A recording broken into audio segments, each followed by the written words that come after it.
वन्दे मन्थभाषदरङ्गिव्याभङ्गाकृतिं शिखाबन्धत्रयोपेतं भीष्मीमन्थकार्चितम् यस्मात् ब्रह्मेन्द्ररुद्राय देवतानां श्रियोऽपि च ज्ञास्फूर्तिः सदा तस्मै हरये गुरवे नमः।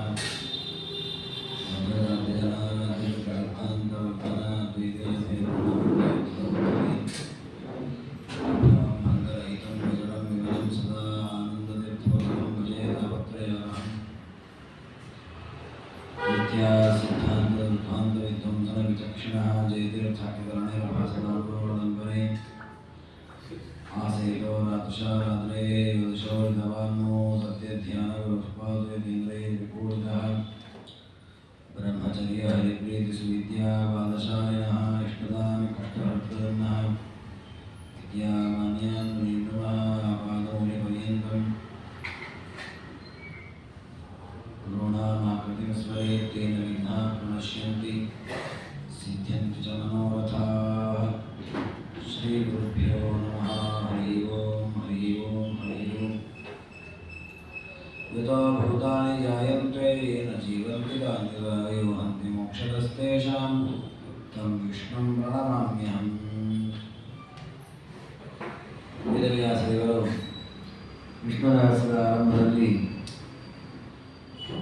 ಈ ಒಂದು ಗ್ರಂಥದ ಸಂವಾದ ಹೇಗೆ ನಡೆದಿದೆ ಅಂತ ನಿರೂಪಣೆ ಮಾಡಿ, ಮುಂದೆ ಪರಮಾತ್ಮ ಸೃಷ್ಟಿಯನ್ನು ಮಾಡುವಾಗ ಬ್ರಹ್ಮದೇವರನ್ನು ಸೃಷ್ಟಿ ಮಾಡಿದ. ಬ್ರಹ್ಮದೇವರು ಪರಮಾತ್ಮನ ಹತ್ತಿರ ನಾನು ಹುಟ್ಟುವ ಮೊದಲು ಏನಿತ್ತು ಅಂತ ಪ್ರಶ್ನೆ ಮಾಡಿದಾಗ ದೇವರು ಮುಕ್ತರಿಗೆ ತಾನು ಮೋಕ್ಷವನ್ನು ಕೊಟ್ಟು ಆನಂದ ಕೊಟ್ಟಿರುವ ವಿಚಾರವನ್ನು ಬ್ರಹ್ಮದೇವರಿಗೆ ಉಪದೇಶ ಮಾಡಿದರು. ಆಗ ಬ್ರಹ್ಮದೇವರು ಮತ್ತೆ ಪುನಃ ಪರಮಾತ್ಮ ಹತ್ರ ಪ್ರಶ್ನೆ ಮಾಡುತ್ತಾರೆ. ಕಿಯಾನ್ ಪ್ರಳಯಕಾರೋ ವೈ ಸೃಷ್ಟಿಕಾಲ ಕಿಯಾನಪಿ ಸೃಷ್ಟಿ ಗತಿವಿಧಾಚಾಸಿ ಕ್ರೀಡನಾನಂತರಂ ಹರೇಹೇ. ಸೃಷ್ಟಿ ಮಾಡುವ ಮೊದಲು ಪರಮಾತ್ಮ ತಾನು ಮುಕ್ತರೊಟ್ಟಿಗೆ ಅನೇಕ ರೂಪಗಳಿಂದ, ಲಕ್ಷ್ಮೀದೇವಿ ಅನೇಕ ರೂಪಗಳಿಂದ ಕೂಡಿಕೊಂಡು ವಿಹಾರ ಮಾಡಿದ ಅಂತ ವರ್ಣನೆ ಮಾಡಿದರು. ಈ ಒಂದು ವಿಹಾರದ ನಂತರ ಪರಮಾತ್ಮ ಮುಕ್ತರೊಟ್ಟಿಗೆ ಆನಂದದ ವಿಹಾರವನ್ನೇ ಮಾಡಿದ್ದಾನೆ. ಅದಾದ ಮೇಲೆ ಸೃಷ್ಟಿ ಆರಂಭವಾದದ್ದು. ಈ ಸೃಷ್ಟಿಯಾಗುವಾಗ ಸೃಷ್ಟಿ ಮಾಡುವ ಸಮಯ ಎಷ್ಟು? ಕಿಯಾನಪಿ ಸೃಷ್ಟಿಕಾಲ. ಪ್ರಳಯಕಾಲದ ಪ್ರಮಾಣ ಏನು, ಸೃಷ್ಟಿಕಾಲದ ಪ್ರಮಾಣ ಏನು? ಅಂದರೆ ಎಷ್ಟೊತ್ತು ಪ್ರಳಯ ಆಗುತ್ತೆ, ಸೃಷ್ಟಿ ಎಷ್ಟೊತ್ತು ನಡೆಯುತ್ತೆ, ಆ ಸೃಷ್ಟಿಯಲ್ಲಿ ಮತ್ತೆ ಪ್ರಭೇದ ಇದೆ. ಸೃಷ್ಟಿ ಕದಿವಿಧಾಚಾಸಿ, ಆ ಸೃಷ್ಟಿಯಲ್ಲಿ ಎಷ್ಟು ಪ್ರಭೇದಗಳಿದೆ, ಇದನ್ನು ನೀವು ನನಗೆ ತಿಳಿಸಿಕೊಡಬೇಕು ಅಂತ ಬ್ರಹ್ಮದೇವರು ಪರಮಾತ್ಮ ಹತ್ರ ಪ್ರಾರ್ಥನೆಯನ್ನು ಮಾಡಿದರು. ಆಗ ಪರಮಾತ್ಮ ಅವರ ಪ್ರಶ್ನೆಗೆ ಉತ್ತರವಾಗಿ ಮೊದಲು ಕಾಲದ ಬಗ್ಗೆ ನಿರೂಪಣೆಯನ್ನು ಮಾಡ್ತಾರೆ. ಯಾಕೆಂದರೆ ಪ್ರಳಯ ಕಾಲ, ಸೃಷ್ಟಿಕಾಲ ಅಂತ ಕಾಲದ ವಿಚಾರದ ಪ್ರಶ್ನೆಯಾದ್ದರಿಂದ ಮೊದಲು ಕಾಲದ ಪ್ರಮಾಣ ಗೊತ್ತಾಗುತ್ತೆ. ಕಾಲದ ಪ್ರಮಾಣ ಗೊತ್ತಾದರೆ ಮುಂದಿನದು ಗೊತ್ತಾಗತ್ತೆ ಅಂತೇಳಿ ಕಾಲದ ಪ್ರಮಾಣವನ್ನು ನಿರೂಪಣೆ ಮಾಡುತ್ತಾರೆ. ಅತಿ ಸೂಕ್ಷ್ಮಸ್ತು ಕಾಲ ಸಕ್ಷಣ ಪರಿಕೀರ್ತಿತ. ಅತ್ಯಂತ ಸೂಕ್ಷ್ಮವಾದ ಕಾಲವನ್ನ ಕ್ಷಣ ಅಂತ ಹೇಳ್ತಾರೆ. ನಾವು ಕೂಡ ಲೋಕದಲ್ಲಿ ಕ್ಷಣ ಕ್ಷಣ ಅಂತ ಹೇಳೋದಿದೆ. ಒಂದು ಕ್ಷಣ, ಎರಡು ಕ್ಷಣ ಅಂತ. ಈ ಕ್ಷಣಕ್ಕಿಂತಲೂ ಸೂಕ್ಷ್ಮವಾದ ಕಾಲ. ಈಗ ನಾವು ಲೋಕದಲ್ಲಿ ಕ್ಷಣ ಅಂತ ವ್ಯವಹಾರ ಮಾಡ್ತೇವೆ, ಇದೊಂದು ಸೆಕೆಂಡ್ ಇದ್ದ ಹಾಗೆ ನಾವು ಹೇಳ್ತೇವೆ. ಆದರೆ ಅದಕ್ಕಿಂತಲೂ ಸೂಕ್ಷ್ಮವಾದ ಕಾಲವನ್ನ ಕ್ಷಣ ಅಂತ ಕರೀತಾರೆ. ಇದನ್ನು ಹೇಗೆ ಗೊತ್ತಾಗತ್ತೆ ಅಂತಂದ್ರೆ, ಅವರು ಒಂದೊಂದನ್ನೇ ಹೇಳ್ತಾ ಹೋಗ್ತಾರೆ. ಅದಾದ ನಮಗೆ ಅರ್ಥ ಆಗುತ್ತೆ. ನಮಗೆ ಮೊದಲನೆಯ ಕಾಲ ಪ್ರಮಾಣ ಕೊಟ್ಟದ್ದು ಕ್ಷಣ ಅಂತ. ಆ ಕ್ಷಣಗಳು 5 ಸೇರ್ಕೊಂಡ್ರೆ ಒಂದು ತ್ರುಟಿ ಅಂತ ಕರೀತಾರೆ. ತ್ರುಟಿ ಅನ್ನೋದು ಬಹಳ ಸೂಕ್ಷ್ಮವಾದ ಕಾಲ. ಜ್ಯೋತಿಷ್ಶಾಸ್ತ್ರಗಳಲ್ಲಿ ತ್ರುಟಿಯಿಂದ ಆರಂಭ ಮಾಡಿದ್ದಾರೆ. ತ್ರುಟ್ಯಾದ್ಯ ಪ್ರಳಯಾಂತ ಕಾಲ ರಚನಾ ಅಂತ ಅವರ ಗ್ರಂಥಗಳಲ್ಲಿ ಸಿದ್ಧಾಂತ ಶಿರೋಮಣಿಯಲ್ಲಿ ಹೇಳ್ತಾರೆ. ತ್ರುಟಿಯಿಂದ ಆರಂಭಿಸಿ ಕಾಲಗಣನೆಯನ್ನ ಜ್ಯೋತಿಷ್ಶಾಸ್ತ್ರ ಮಾಡಲಾಗುತ್ತೆ ಅಂತ ನೋಡಿ. ವೇದವ್ಯಾಸ ಅದಕ್ಕಿಂತ ಸೂಕ್ಷ್ಮ ಕಾಲ ಹೇಳಿದ್ದಾರೆ. ತ್ರುಟಿಯ 5ನೇ ಒಂದು ಭಾಗವನ್ನ ಕ್ಷಣ ಅಂತ ಹೇಳ್ತಾರೆ. ತ್ರುಟಿಗಿಂತಲೂ ಸೂಕ್ಷ್ಮವಾದ ಕಾಲ. ಇನ್ನು ತ್ರುಟಿ 30 ಆದರೆ ಅದನ್ನ ಲವ ಅಂತ ಕರೀತಾರೆ. ಪ್ರೋಕ್ತ ಪಂಚಾಶತ್ತ ಲವಸ್ಮೃತ. 2 ಲವಗಳು ಸೇರಿಕೊಂಡ್ರೆ ಅದನ್ನು ಒಂದು ನಿಮೇಷ. ಈ ನಿಮೇಷ ಅಂತ ಏನಿದೆ ಇದು ನಮ್ಮ ಅನುಭವಕ್ಕೆ ಬರುವಂತ, ಇದರ ಹಿಂದೆ ಹೇಳಿದ್ದು ಯಾವುದೋ ಅನುಭವ ಗೊತ್ತಾಗಲ್ಲ. ನಿಮೇಷ ಅಂದರೆ ಏನು? ಈ ನಮ್ಮ ಕಣ್ಣು ರೆಪ್ಪೆಗಳೆರಡು ಏನಿದೆ ಇದು ಒಂದಕ್ಕೊಂದು ತಾಗಿ ಬಿಡುವ ಸಮಯವನ್ನು ಒಂದು ನಿಮೇಷ ಅಂತ ಕರೀತಾರೆ. ಬಹಳ ಅಲ್ಪ ಕಾಲ. ಆ ಅಲ್ಪ ಕಾಲದ ನಿಮೇಷವನ್ನು 100 ಭಾಗ ಮಾಡಬೇಕು. 2 ಭಾಗ ಮಾಡಿದ್ರೆ ಲವ ಆಗತ್ತೆ, 100 ಭಾಗ ಮಾಡಿದ್ರೆ ತ್ರುಟಿ ಆಗತ್ತೆ, 500 ಭಾಗ ಮಾಡಿದ್ರೆ ಒಂದು ಕ್ಷಣ. ಕಣ್ಣು ಮುಚ್ಚಿ ಕಣ್ಣು ತೆಗೆಯುವಾಗ ಆ 2 ರೆಪ್ಪೆ ತಾಗುವ ಮತ್ತೆ ಬಿಡಿಸುವ ಒಂದು ಸಮಯ ಏನಿದೆ, ಬಹಳ ಅಲ್ಪ ಪ್ರಮಾಣದ ಸಮಯ, ಅದರ 500ನೇ ಒಂದು ಭಾಗವನ್ನ ಒಂದು ಕ್ಷಣ ಅಂತ. ಅದರ ಊಹೆಯನ್ನು ನಿಲ್ಲಿಕ್ಕೆ ಬರಲ್ಲ, ಹೇಳ್ತಾರೆ ಶಾಸ್ತ್ರಗಳು, ನಾವು ಕೇಳಬೇಕು. ಯಾಕಂದ್ರೆ ಬಹಳ ಸೂಕ್ಷ್ಮವಾದ ಕಾಲ. ಅಲ್ಲಿಂದ ಆರಂಭಿಸ್ತಾ ಹೋಗ್ತಾರೆ. ಅಂತ ನಿಮೇಷ ಸ್ಯಾನ್ ಮಾತ್ರ ಸ್ಯಾದಷ್ಟವಿಷ್ಟತೆ. ಇದು ನಿಮೇಷ ಅಂತ ಏನು ಕಾಲ ಇದೆ, ಇದು 8 ನಿಮೇಷಗಳಾದಾಗ ಅದನ್ನೇನಂತ ಕರೀತಾರೆ? ಒಂದು ಮಾತ್ರ ಅಂತ ಕರೀತಾರೆ. ಮಾತ್ರ ಅಂದ್ರೆ ಏನು? ಮಾತ್ರ ಅಂದ್ರೆ ಒಂದು ಅಕ್ಷರವನ್ನು ಉಚ್ಚಾರ ಮಾಡುವ ಸಮಯ. ಕ ಅ ಇ ಉ. ನೋಡಿ, ಈ ಅಕ್ಷರವನ್ನು ಉಚ್ಚಾರ ಮಾಡಲಿಕ್ಕೆ ನಾವು ಎಷ್ಟು ಸಮಯ ತೆಗೆದುಕೊಳ್ತೇವೆ? ಅದನ್ನೊಂದು ಮಾತ್ರ ಅಂತ ಕರೀತಾರೆ. ಅದರ 8ನೇ ಒಂದು ಭಾಗ ಕಣ್ಣು ಮುಚ್ಚಿ ಕಣ್ಣು ತೆಗಿಲಿಕ್ಕೆ ಸಾಕು. ಹಾಗಾಗಿ ನಿಮೇಷದ 8 ಪಟ್ಟು ಅಧಿಕವಾದಂತಹ ಕಾಲ ಯಾವುದದು ಅಂದ್ರೆ ಅದನ್ನ ಮಾತ್ರ ಅಂತ ಕರೆದಿದ್ದಾರೆ. ಯಥಾಯಂ ವದತೆ ಚಾಷ್ಟೋ ಮಾತ್ರಯೋ ದ್ವಿತಯಂ ಗುರು. 2 ಮಾತ್ರೆಗಳು ಸೇರಿದ್ರೆ ಅದನ್ನು ಒಂದು ಗುರು ಅಂತ ಕರೀತಾರೆ. ಅದಕ್ಕೆ ಗುರು ಒಂದು ಸಂಜ್ಞೆ ಆ ಕಾಲಕ್ಕೆ. 2 ಮಾತ್ರ. ಉದಾಹರಣೆಗಳು ಅ ಒಂದು ಮಾತ್ರ, ಅ ಒಂದು ಮಾತ್ರ, 2 ಸೇರಿಸಿದ್ರೆ ಆ. ನೋಡಿ, 2 ಮಾತ್ರ ಇದೆ. ಆ ಅನ್ನೋದನ್ನ ಗುರು ಅಂತ ಆ ಕಾಲಕ್ಕೆ. ಅದಾದ ಮೇಲೆ ಗುರುಣಾಂ ದಶಕಂ ಪ್ರಾಣ. ಅಂತಹ ಗುರು ಆ ಅನ್ನುವಾಗ ಎಷ್ಟು ಸಮಯ ಸಿಗತ್ತೆ, ಅದು ಗುರು ಅನ್ನುವ ಕಾಲ. ಅಂತಹ 10 ಗುರುಗಳಾದರೆ 10 ಆ ಕಾಲದ ಪ್ರಮಾಣವನ್ನು ಸೇರಿಸಿದ್ರೆ ಅದನ್ನು ಒಂದು ಪ್ರಾಣ ಅಂತ ಕರೀತಾರೆ. ಅಂತಹ 6 ಪ್ರಾಣ, ಪ್ರಾಣ ಷಟ್ಕಂ ಫಲಂ ಭವೆ. 6 ಪ್ರಾಣಗಳು ಸೇರಿದ್ರೆ ಒಂದು ವಿನಾಡಿಕ. ವಿನಾಡಿಕ ಅಥವಾ ಫಳ, ಯಾವ ಹೆಸರು ಹೇಳ್ಬೋದು. ಅಂತಹ ಫಳದ 60 ಸೇರಿಕೊಂಡ್ರೆ ಅದರ ಒಂದು ಘಳಿಗೆ ಅಂತ ಕರೀತಾರೆ. ಘಟಿ, ಘಟಿಕ, ಘಳಿಗೆ ಅಂತ ಕರೀತಾರೆ. ಪಂಚಾಂಗದಲ್ಲಿ ನೋಡಿರ್ತಾರೆ, ದ್ವಿತೀಯರಿಗೆ ಬರೆದಿರ್ತಾರೆ ಘ ಅಂತ, ಘಳಿಗೆ ಅಂತ ಅರ್ಥ. ಏನು ಘಳಿಗೆ ಅಂದರೆ ನಮ್ಮ ಇಂಗ್ಲೀಷಿನ ಟೈಮ್ ಪ್ರಕಾರ ಹೇಳಿದ್ರೆ 24 ನಿಮಿಷವನ್ನು ಒಂದು ಘಳಿಗೆ ಅಂತ. ಹಾಗಾದ್ರೆ 24 ನಿಮಿಷ ಅಂದರೆ ಒಂದು ಘಳಿಗೆ. ಆ ಘಳಿಗೆ ಅನ್ನೋದು ಸಂಸ್ಕೃತದ ಅಥವಾ ನಮ್ಮ ಶಾಸ್ತ್ರೀಯ ಹಿನ್ನೆಲೆಯಲ್ಲಿ ಯಾವ ರೀತಿ ಸಿದ್ಧವಾಗಿದೆ ಅಂತಂದ್ರೆ 60 ಫಳಗಳಿಗೆ ಅಥವಾ 60 ವಿನಾಡಿಕಗಳಿಗೆ ಒಂದು ನಾಡಿಕ ಅಥವಾ ಒಂದು ಘಟಿಕ, ಒಂದು ಘಟಿ, ಒಂದು ಘಳಿಗೆ ಅಂತ. ಇನ್ನು ಘಟಿ ಪ್ರೋಕ್ತ ಷಷ್ಠಿರ್ ದಿನ ಮುಚ್ಯತೆ. ಅಂತಹ 60 ಘಳಿಗೆಗಳಾದ್ರೆ ಒಂದು ದಿನ ಅಲ್ವಾ? 24 ನಿಮಿಷ ಒಂದು ಘಳಿಗೆ ಅಂದ್ರೆ. ಹಾಗಾದ್ರೆ 1 ಗಂಟೆ ಆಗಲಿಕ್ಕೆ 24 ನಿಮಿಷ, 24 ನಿಮಿಷ ಮತ್ತೆ ಅರ್ಧ, 24 ಅರ್ಧ 12 ನಿಮಿಷ ಸೇರಬೇಕು. ಆವಾಗ 1 ಗಂಟೆ ಆಗತ್ತೆ. ಅಂದ್ರೆ 2.5 ಘಳಿಗೆ ಸೇರಿದ್ರೆ ಅದು 1 ಗಂಟೆ ಆಗುತ್ತೆ. ಹಾಗಾದ್ರೆ 2.5 ಘಳಿಗೆ ಅನ್ನೋದು 1 ಗಂಟೆ ಆದ್ರೆ 12 ಗಂಟೆಗೆ ಎಷ್ಟಾಯ್ತು? 30 ಆಯ್ತು. 24 ಗಂಟೆಗೆ 60. ಹಾಗಾದ್ರೆ 60 ಘಳಿಗೆಗಳಿಗೆ ಒಂದು ದಿನ ಆಗುತ್ತೆ. ಅದನ್ನ ಹೇಳಿದ್ರು ಷಷ್ಠಿರ್ ದಿನ ಮುಚ್ಯತೆ. 60 ಘಳಿಗೆಗಳಿಂದ ಒಂದು ದಿನ ಅನ್ನುವ ಪ್ರಮಾಣ ಸಿಗ್ತವೆ.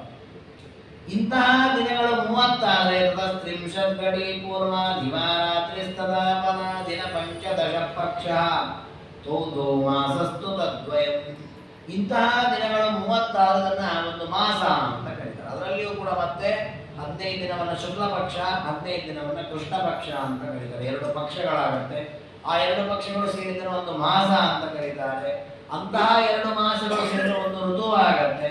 ಅಂತಹ 3 ಋತುಗಳನ್ನು ಒಂದು ಅಯನ ಅಂತ ಕರೀತಾರೆ. 6 ತಿಂಗಳು ಉತ್ತರಾಯಣ, 6 ತಿಂಗಳು ದಕ್ಷಿಣಾಯಣ. ಅಂತಹ 2 ಅಯನಗಳು ಸೇರಿದರೆ ಒಂದು ವರ್ಷವಾಗುತ್ತೆ. ವರ್ಷ ಮಿತ್ಯುಚ್ಯತೆ. ಇಷ್ಟು ಪ್ರಮಾಣ ಹೇಳಿ ಮುಂದೆ ಹೇಳ್ತಾನೆ ದೇವರು. ಮನುಷ್ಯಮಾನದಲ್ಲಿ ಒಂದು ವರ್ಷ ಆಗುವ ಕಾಲಘಟ್ಟ ಏನಿದೆ, ತಚ್ಚ ದೇವಾನ ದಿನಮೇವದು. ಅದು ದೇವತೆಗಳಿಗೆ ಒಂದು ದಿನ. ನಮಗೆ ಒಂದು ವರ್ಷ ಕಳೆದಾಗ ದೇವತೆಗೆ ಒಂದು ದಿನವಾಗುತ್ತೆ. ನಮಗೆ ಬೆಳಗ್ಗೆಯಿಂದ ರಾತ್ರಿ ಆಗೋದು ಒಂದು ದಿನ ಏನಿದೆ 24 ಗಂಟೆ.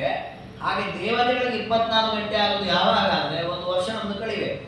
ಆಗ ಅವರಿಗೆ 24 ಗಂಟೆ. ಅದಕ್ಕೆ ನಮ್ಮಲ್ಲೊಂದು ಮಾತಿದೆ, ಉತ್ತರಾಯಣದಲ್ಲಿ ಎಲ್ಲ ದೇವತಾ ಕಾರ್ಯ ಮಾಡೋದು, ದಕ್ಷಿಣಾಯಣದಲ್ಲಿ ಮಾಡೋದಿಲ್ಲ. ಯಾಕೆ ಯಾಕೆ ದಕ್ಷಿಣಾಯಣ ದೇವತೆಗಳು ಮಲ್ಕೊಳ್ಳೋ ಸಮಯ ಅಂತ ಅವರು ವಿರಾಮದಲ್ಲಿರ್ತಾರೆ ಅಂತ. ಅವರೇನು ಮಲ್ಕೊಳ್ಳೋದಿಲ್ಲ, ಕೆಲವರು ಅನಿಮಿಷರು ಅಂತ ದೇವತೆಗಳ ಹೆಸರು. ಅವ್ರು ಕಣ್ಣು ಮುಚ್ಚುವ ಕ್ರಮವೇ ಇಲ್ಲ, ನಿರಂತರ ಪರಮಾತ್ಮನ ಸೇವೆ ಮಾಡ್ತಾ ಇರ್ತಾರೆ. ನಾವು ಮಲಗಿದ್ರು ಕೂಡ ಅವರು ಎಚ್ಚರ ಇದ್ದು ನಮ್ಮ ಕಣ್ಣು ಕಿವಿ ಮೊದಲಾದ ಇಂದ್ರಿಯಗಳಲ್ಲಿ ಏನೇನು ಕೆಲಸ ಮಾಡಬೇಕು ಮಾಡ್ತಾ ಇರ್ತಾರೆ. ಹಾಗಾದ್ರೆ ದೇವತೆಗಳು ಮಲ್ಕೊಳ್ಳೋದಿಲ್ಲ, ಅದು ದೇವತೆಗಳಿಗೆ ರಾತ್ರಿ ಸಮಯ ಅದು ದಕ್ಷಿಣಾಯಣ ಅನ್ನೋದು. ಉತ್ತರಾಯಣ ಅನ್ನೋದು ಅವರಿಗೆ ಹಗಲಿನ ಸಮಯ. ಹಾಗಾಗಿ ಉತ್ತರಾಯಣದಲ್ಲಿ ಎಲ್ಲ ಸತ್ಕರ್ಮಗಳನ್ನು ಮಾಡುವ ಕ್ರಮ ಇದೆ. ಅದು ಹೀಗೆ ದೇವತೆಗಳಿಗೆ ಒಂದು ದಿನ ನಮ್ಮ ಒಂದು ವರ್ಷ ಪ್ರಮಾಣ. ಇನ್ನು ಇದರ ಮಧ್ಯದಲ್ಲಿ ಒಂದು ವಿಚಾರ ಬಂತು, ಏನಂದ್ರೆ ಒಂದು ಮಾಸ ಅಂತ. ಅಲ್ಲಿ ಒಂದು ಸೂಕ್ಷ್ಮ ವಿಚಾರ ಇದೆ. ಏನು ಅಂದರೆ ನಮ್ಮ ಒಂದು ತಿಂಗಳು, ಒಂದು ಮಾಸ, ಚೈತ್ರ ಮಾಸ, ವಿಶಾಖ ಮಾಸ ಅಂತ ಇನ್ನೊಂದು ಮಾಸ ಇದೆ. ಈ ಒಂದು ಮಾಸ ಪಿತೃಗಳಿಗೆ ಒಂದು ದಿನ. ಪಿತೃಗಳಿಗೆ ಒಂದು ದಿನ ಪ್ರಮಾಣ ಅಂದರೆ ಅವರಿಗೆ 30 ನಮ್ಮ 24 ಗಂಟೆ ಆಗೋದು, 24 ಗಂಟೆ ಒಂದು ದಿನ ಆಗೋದಿಲ್ಲ. ನಮಗೆ ಒಂದು ತಿಂಗಳು ಕಳೆದಾಗ ಪಿತೃಗಳಿಗೆ ಒಂದು ದಿವಸವಾಗ, ಅದು ಪಿತೃಗಳ ಲೆಕ್ಕಾಚಾರ. ಅದಕ್ಕೆ ನಮ್ಮಲ್ಲಿ ಒಂದು ಕ್ರಮ ಇರೋದು ಏನು ಅಂದರೆ ಅಮಾವಾಸ್ಯೆಯ ದಿವಸ ಪಿತೃಗಳ ಉದ್ದೇಶವಾಗಿ ತರ್ಪಣ ಕೊಡೋದು. ಯಾಕೆ ಅಂದರೆ ಪಿತೃಗಳಿಗೆ ಹುಣ್ಣಿಮೆ ಮಧ್ಯರಾತ್ರಿ, ಅಮಾವಾಸ್ಯ ಮಧ್ಯಾಹ್ನ, ಅವ್ರು ಇಡೀ ಒಂದು ತಿಂಗಳು ಒಂದು ದಿನ ಇದ್ದ ಹಾಗೆ. ಹಾಗಾಗಿ ನಾವು ಅಮಾವಾಸ್ಯದವರು ಮಧ್ಯಾಹ್ನ ಕಾಲ, ಸಾಮಾನ್ಯ ಮಧ್ಯಾಹ್ನ ಊಟ ಮಾಡೋದು. ಹಾಗೆ ಪಿತೃಗಳ ಉದ್ದೇಶವಾಗಿ ತರ್ಪಣಾದಿಗಳು ಕೊಡುವಂತಹ ಕ್ರಮ ಹೊಂದಿರೋದು. ಹೀಗೆ ಪಿತೃಗಳಿಗೆ ಒಂದು ಚಾಂದ್ರಮಾಸ, ಚೈತ್ರಾದಿ ಒಂದು ಮಾಸವನ್ನು ಒಂದು ದಿನ ಅಂತ ಪರಿಗಣನೆ ಮಾಡ್ತಾರೆ. ಇನ್ನು ದೇವತೆಗಳಿಗಾಗುವಾಗ ನಮ್ಮ ಒಂದು ವರ್ಷವನ್ನ ದೇವತೆಗಳಿಗೆ ಒಂದು ದಿನ ಅಂತ ಲೆಕ್ಕವನ್ನು ಇಟ್ಕೊಳ್ಬೇಕು. ಇನ್ನು ಈ ಉತ್ತರಾಯಣ ದಕ್ಷಿಣಾಯನ ಅನ್ನೋದಕ್ಕೆ ಯಾಕೆ ಹೆಸರು ಅಂದರೆ ಅದಕ್ಕೂ ಒಂದು ಕಾರಣ ಇದೆ. ಉತ್ತರಕ್ಕೆ ಸೂರ್ಯ ಸಂಚಾರ ಮಾಡೋದ್ರಿಂದ ಅದಕ್ಕೆ ಉತ್ತರಾಯಣ ಅಂತ ಹೆಸರು. ಯಾವಾಗ ದಕ್ಷಿಣಕ್ಕೆ ಸಂಚಾರವನ್ನು ಆರಂಭ ಮಾಡ್ತಾನೆ ಆಗ ಅದಕ್ಕೆ ದಕ್ಷಿಣಾಯನ ಅಂತ ಕರೀತಾರೆ. ಇದು ಸ್ವಲ್ಪ ನಾವು ಆ ದೃಷ್ಟಿಯಿಂದ ಗಮನಿಸಿದ್ರೆ ನಮಗೆ ಅರ್ಥ ಆಗುತ್ತೆ. ನಾವು ಆ ದೃಷ್ಟಿಕೋನ ಇಲ್ಲದೆ ನಾವು ಸ್ಪಷ್ಟ ಆಗಲ್ಲ. ನಾವು ನಿತ್ಯದಲ್ಲಿ ಸೂರ್ಯೋದಯ ಸೂರ್ಯಾಸ್ತವನ್ನು ಗಮನಿಸ್ತಾ ಇದ್ರೆ ನಾವು ಯಾವ ಪಾಯಿಂಟಲ್ಲಿ ಸೂರ್ಯೋದಯವನ್ನು ನೋಡ್ತೇವೆ, ಮರುದಿವಸ ಅಲ್ಲೇ ಸೂರ್ಯೋದಯ ಆಗಲ್ಲ. ಹೊಸ ಪೂರ್ವದಲ್ಲೇ ಸೂರ್ಯ ಉದಯಿಸೋದು ಪ್ರತಿನಿತ್ಯವೂ, ಅದರಲ್ಲೇನು ವ್ಯತ್ಯಾಸ ಇಲ್ಲ. ಅದು ಇವತ್ತು ಯಾವ ಭಾಗದಲ್ಲಿ ಸೂರ್ಯ ಉದಯಿಸಿದ್ದಾನೆ, ಮರುದಿನ ಅದರಿಂದ ಈ ಭಾಗವು ಆ ಭಾಗದಲ್ಲಿ ಉದಯಿಸ್ತಾನೆ. ಅಂದರೆ ಅವನಿಗೆ ಉತ್ತರಾಯಣ ಅಂತ ಉತ್ತರ ಗತಿ ಆದರೆ ಅವನು ಈ ಭಾಗದಲ್ಲಿ ಉದಯಿಸ್ತಾನೆ. ದಕ್ಷಿಣದ ಗತಿಯಾಗಿದ್ರೆ ಇವತ್ತಿಗೆ ಉದಯಿಸಿದ ಸೂರ್ಯ ನಾಳೆ ಒಂದು ಸ್ವಲ್ಪ ಈ ಕಡೆ ಮುಂದೆ ಬಂದು ಅಲ್ಲಿ ಉದಯಿಸ್ತಾನೆ. ಹಾಗಾದರೆ ಸೂರ್ಯನಿಗೆ ನಿತ್ಯದಲ್ಲಿ ಈ ಒಂದು ಪೂರ್ವ ಪಶ್ಚಿಮದಲ್ಲಿ ಸಂಚಾರ ಮಾಡ್ತಾನೆ, ಆ ರೀತಿ ಅವರಿಗೆ ಪೂರ್ವಕ್ಕೆ ಉತ್ತರಕ್ಕೆ ದಕ್ಷಿಣಕ್ಕೆ ಸಂಚಾರ ಇದೆ. ಅದರಲ್ಲಿ ಉತ್ತರಾಯಣ ದಕ್ಷಿಣಾಯನ ಅಂತ ವ್ಯವಸ್ಥೆ ಇದೆ. ಅದನ್ನು ಪರಮಾತ್ಮ ಉಪದೇಶ ಮಾಡಿದ. ಅದಾದ ಮೇಲೆ ದಿನಾನಾಂ ಷಷ್ಠಿಶ್ಚ ಶತತ್ರಯ ಸಮನ್ವಿತಂ. ಒಂದು ವರ್ಷದಲ್ಲಿ ದಿನ ಪ್ರಮಾಣ ಎಷ್ಟಿರ್ತದೆ ಅಂದರೆ ಶತತ್ರಯ 300, ಷಷ್ಠಿ 60 ಸೇರಿದ್ರೆ 360 ದಿನಗಳು ಒಂದು ವರ್ಷದಲ್ಲಿ ಇರ್ತದೆ. ಅಂದರೆ ಇದು ಸಾವಿರ. ನಮ್ಮಲ್ಲಿ ಈ ವರ್ಷಗಳನ್ನು ಲೆಕ್ಕ ಹಾಕುವಾಗ ಅನೇಕ ಕ್ರಮ ಇದೆ. ನಕ್ಷತ್ರ ವರ್ಷ, ಸಾವನ ವರ್ಷ, ಚಾಂದ್ರ ವರ್ಷ, ಸೌರ ವರ್ಷ ಅಂತ ಪ್ರಭೇದಗಳಿವೆ. ಅಂದರೆ ಚೈತ್ರಾದಿ ಒಂದೊಂದು ಮಾಸಗಳೇನಿದೆ ಇದು 12 ಮಾಸಗಳು ಕಳೆದಾಗ ಅದನ್ನು ಚಾಂದ್ರ ವರ್ಷ ಅಂತ ಹೇಳ್ತೀವಿ. ಇನ್ನು ಸೂರ್ಯ ಸಂಕ್ರಮಣ ಅಂದರೆ ಮೇಷ ಸಂಕ್ರಾಂತಿ, ಆಮೇಲೆ ವೃಷಭ ಸಂಕ್ರಮಣ, ಉದಾಹರಣೆ ಮಕರ ಸಂಕ್ರಾಂತಿ ಪ್ರಸಿದ್ಧ, ಮಕರ ಸಂಕ್ರಮಣ, ಹಾಗೆ ಕರ್ಕಾಟಕ ಸಂಕ್ರಮಣ, ಹೀಗೆ 12 ಸಂಕ್ರಮಣಗಳಿವೆ.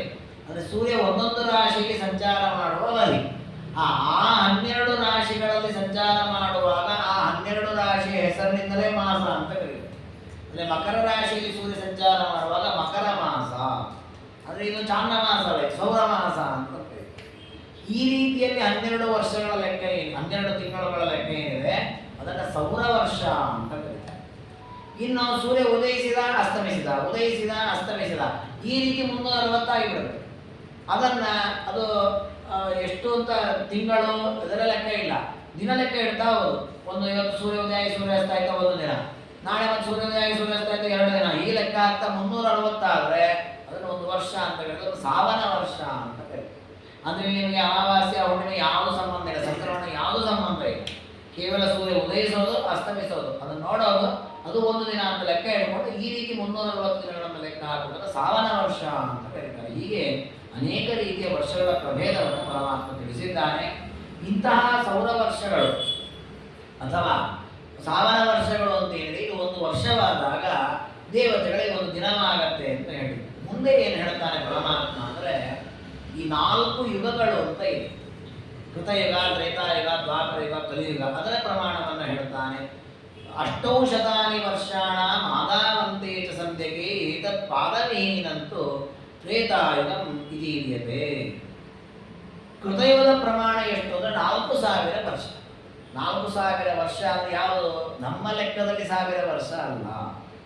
ನಮ್ಮ ಒಂದು ವರ್ಷ ದೇವತೆಗಳಿಗೆ ಒಂದು ದಿನ.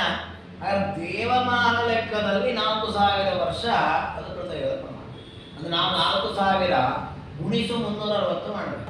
ಹಾಗಾದ್ರೆ ನಮ್ಮ ಮಾನದಲ್ಲಿ ಎಷ್ಟು ವರ್ಷ ಅಂತ ಪ್ರಮಾಣ ಸಿಗ್ತದೆ. ಅಷ್ಟು ವರ್ಷ ಕೃತಯುಗದ ಪ್ರಮಾಣ. ಇನ್ನು ಅದಕ್ಕೆ ಸಂಧಿಕಾಲ ಅಂತ ಇದೆ. ಒಂದೊಂದು ಯುಗಕ್ಕೂ ಕೂಡ ಆದಿಯಲ್ಲಿ ಅಂತ್ಯದಲ್ಲಿ ಸಂಧಿಕಾಲ. ಉದಾಹರಣೆ ನಾವು ಹೇಳ್ತೇವೆ, ಕಲಿಯುಗದ ಆರಂಭ ಇದು ಸಂಧಿಕಾಲ ಅಂತ ಹೇಳಿದ್ರೆ, ದ್ವಾಪರ ಯುಗ ಮುಗಿದು ಕಲಿಯುಗ ಆರಂಭವಾದ ಸಂಧಿಕಾಲ ಇದು. ಈ ಸಂಧಿಕಾಲದಲ್ಲಿ 2 ಭಾಗ ಇರ್ತದೆ. ಒಂದು ಹಿಂದಿನ ಯುಗದ ಭಾಗ, ಇನ್ನೊಂದು ಮುಂದಿನ ಯುಗದ ಭಾಗ. ಹಾಗೆ ಕೃತಯುಗಕ್ಕೆ ಆರಂಭದಲ್ಲಿ 400 ವರ್ಷ ದೇವಮಾನವರಲ್ಲಿ, ಕೊನೆಯಲ್ಲಿ 400 ವರ್ಷ. ಈ ರೀತಿಯಲ್ಲಿ ಕೃತಯುಗದ ಪ್ರಮಾಣವನ್ನು ತಿಳಿದುಕೊಳ್ಳಬೇಕು. ಅದಾದ ಮೇಲೆ ತ್ರೇತಾಯುಗದಲ್ಲಾಗುವಾಗ 3000 ದೇವಮಾನವ ವರ್ಷದಲ್ಲಿ ತ್ರೇತಾಯುಗದ ಪ್ರಮಾಣ. ಆರಂಭದಲ್ಲಿ ಅಂತ್ಯದಲ್ಲಿ 300 ವರ್ಷಗಳು. ದ್ವಾಪರ ಯುಗದಲ್ಲಿ 2000 ವರ್ಷ, ಆದ್ಯಂತದಲ್ಲಿ 200 ವರ್ಷ. ಕಲಿಯುಗದಲ್ಲಿ 1000 ವರ್ಷ ದೇವಮಾನವದಲ್ಲಿ 1000 ವರ್ಷ ಕಲಿಯುಗದ ಪ್ರಮಾಣ. ಅದರ ಆದ್ಯಂತದಲ್ಲಿ 100 ವರ್ಷ ಸಂಧಿಕಾಲ. 100 ವರ್ಷ ಸಂಧಿಕಾಲ ಅಂದರೆ 100 ವರ್ಷ ಗುಣಿಸು 360 ಮಾಡಬೇಕು ನಾವು. ಅವಾಗ ಎಷ್ಟಾಗತ್ತೆ? ಅದು ಆರಂಭದ ಸಂಧಿಕಾಲ, ಮನುಷ್ಯ ಪ್ರಮಾಣ. ಹೀಗೆ ಪ್ರತಿಯೊಂದಕ್ಕೆ ಸಂಖ್ಯೆಯನ್ನು ಕೊಟ್ಟಿದ್ದಾರೆ. ಇದೆಲ್ಲ ದೇವಮಾನ ಲೆಕ್ಕದಲ್ಲಿ. ದೇವಮಾನ ಅಂತಂದರೆ ಇಷ್ಟೇ, ನಮ್ಮ ಪ್ರಮಾಣಕ್ಕಿಂತ 360 ಪಟ್ಟು ಅಧಿಕವಾಗುತ್ತೆ. ಅಂದರೆ 360ರಿಂದ ಗುಣಿಸ್ಬೇಕು ಅವರ ಪ್ರಮಾಣವನ್ನು, ಆಗ ನಮ್ಮ ಪ್ರಮಾಣ ಸಿಗುತ್ತೆ. ಅಂದರೆ ಅವರಷ್ಟು ದೀರ್ಘವಾದ ಕಾಲ ಅಂತ ಅರ್ಥ. ಹೀಗೆ ಅರ್ಧಂ ತತ್ಕಲಿಮಾನಂ ಸ್ಯಾತ್ ಏವಂ ವಿಭಜತುಷ್ಟಯಂ. ಈ ರೀತಿ 4 ಯುಗಗಳ ವ್ಯವಸ್ಥೆ. ಅಂತೂ 4 ಯುಗಗಳ ಪ್ರಮಾಣ ಎಷ್ಟಾಯಿತು? 4000 ವರ್ಷ ಕೃತಯುಗ, ತ್ರೇತಾಯುಗ 3000, ಆಮೇಲೆ ದ್ವಾಪರ ಯುಗ 2000, ಕಲಿಯುಗ 1000. ಟೋಟಲ್ 10,000 ವರ್ಷಗಳಾಯಿತು. ಆದರೆ ಪ್ರಮಾಣ ಹೇಳ್ತಾರೆ, ದಿವ್ಯ 12,000 ವರ್ಷಮಾನಂ ಮಹಾಯುಗಂ. ಒಂದು ಮಹಾಯುಗದಲ್ಲಿ 12,000 ವರ್ಷಗಳು. ಇದನ್ನ ಹೇಗೆ ಕೂಡಿಸೋದು? ಯಾಕೆ 10,000 ಸಿಗೋದು ಸಂಖ್ಯೆ ನಮಗೆ, 12,000 ಹೇಗೆ? 2,000 ವರ್ಷ ಅದರ ಸಂಧಿಕಾಲಗಳು.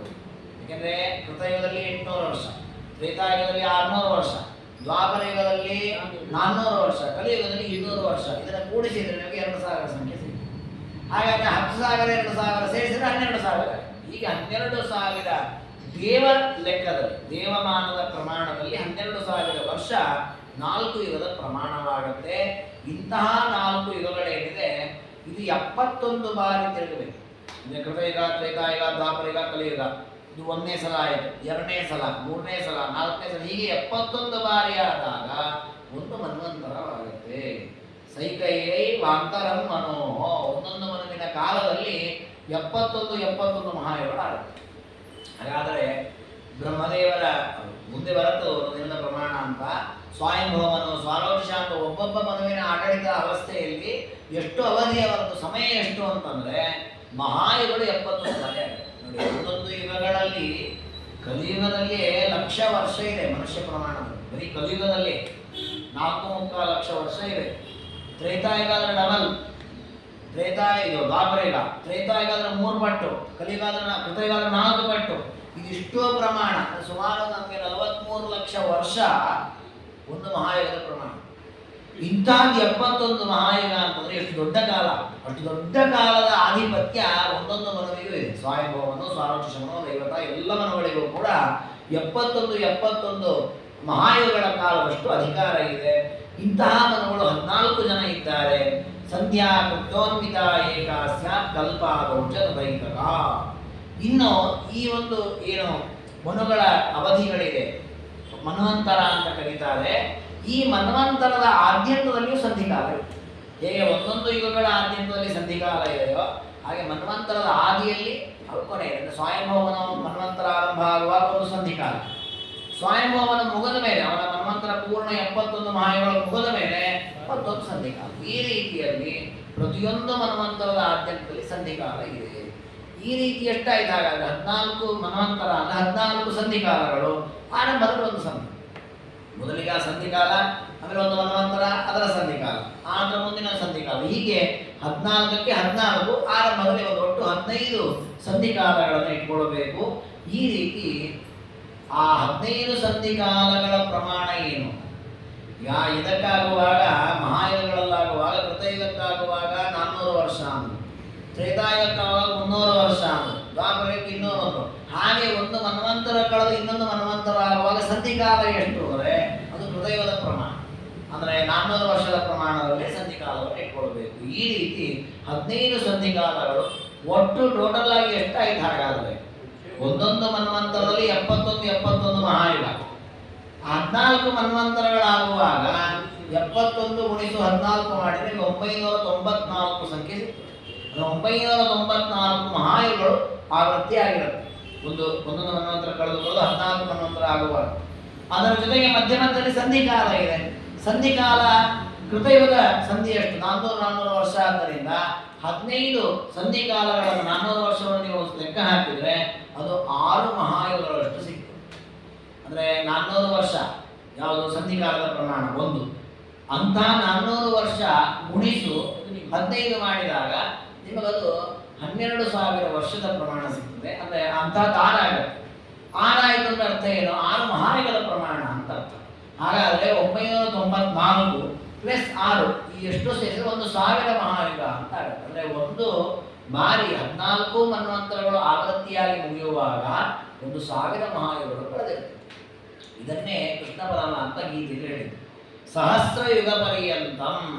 ಸಹಸ್ರಯುಗ ಅಂದರೆ ಸಹಸ್ರ ಮಹಾಯುಗಗಳು ಕಳೆದಾಗ ಅದು ಬ್ರಹ್ಮದೇವರ ಒಂದು ದಿನವಾಗುತ್ತೆ.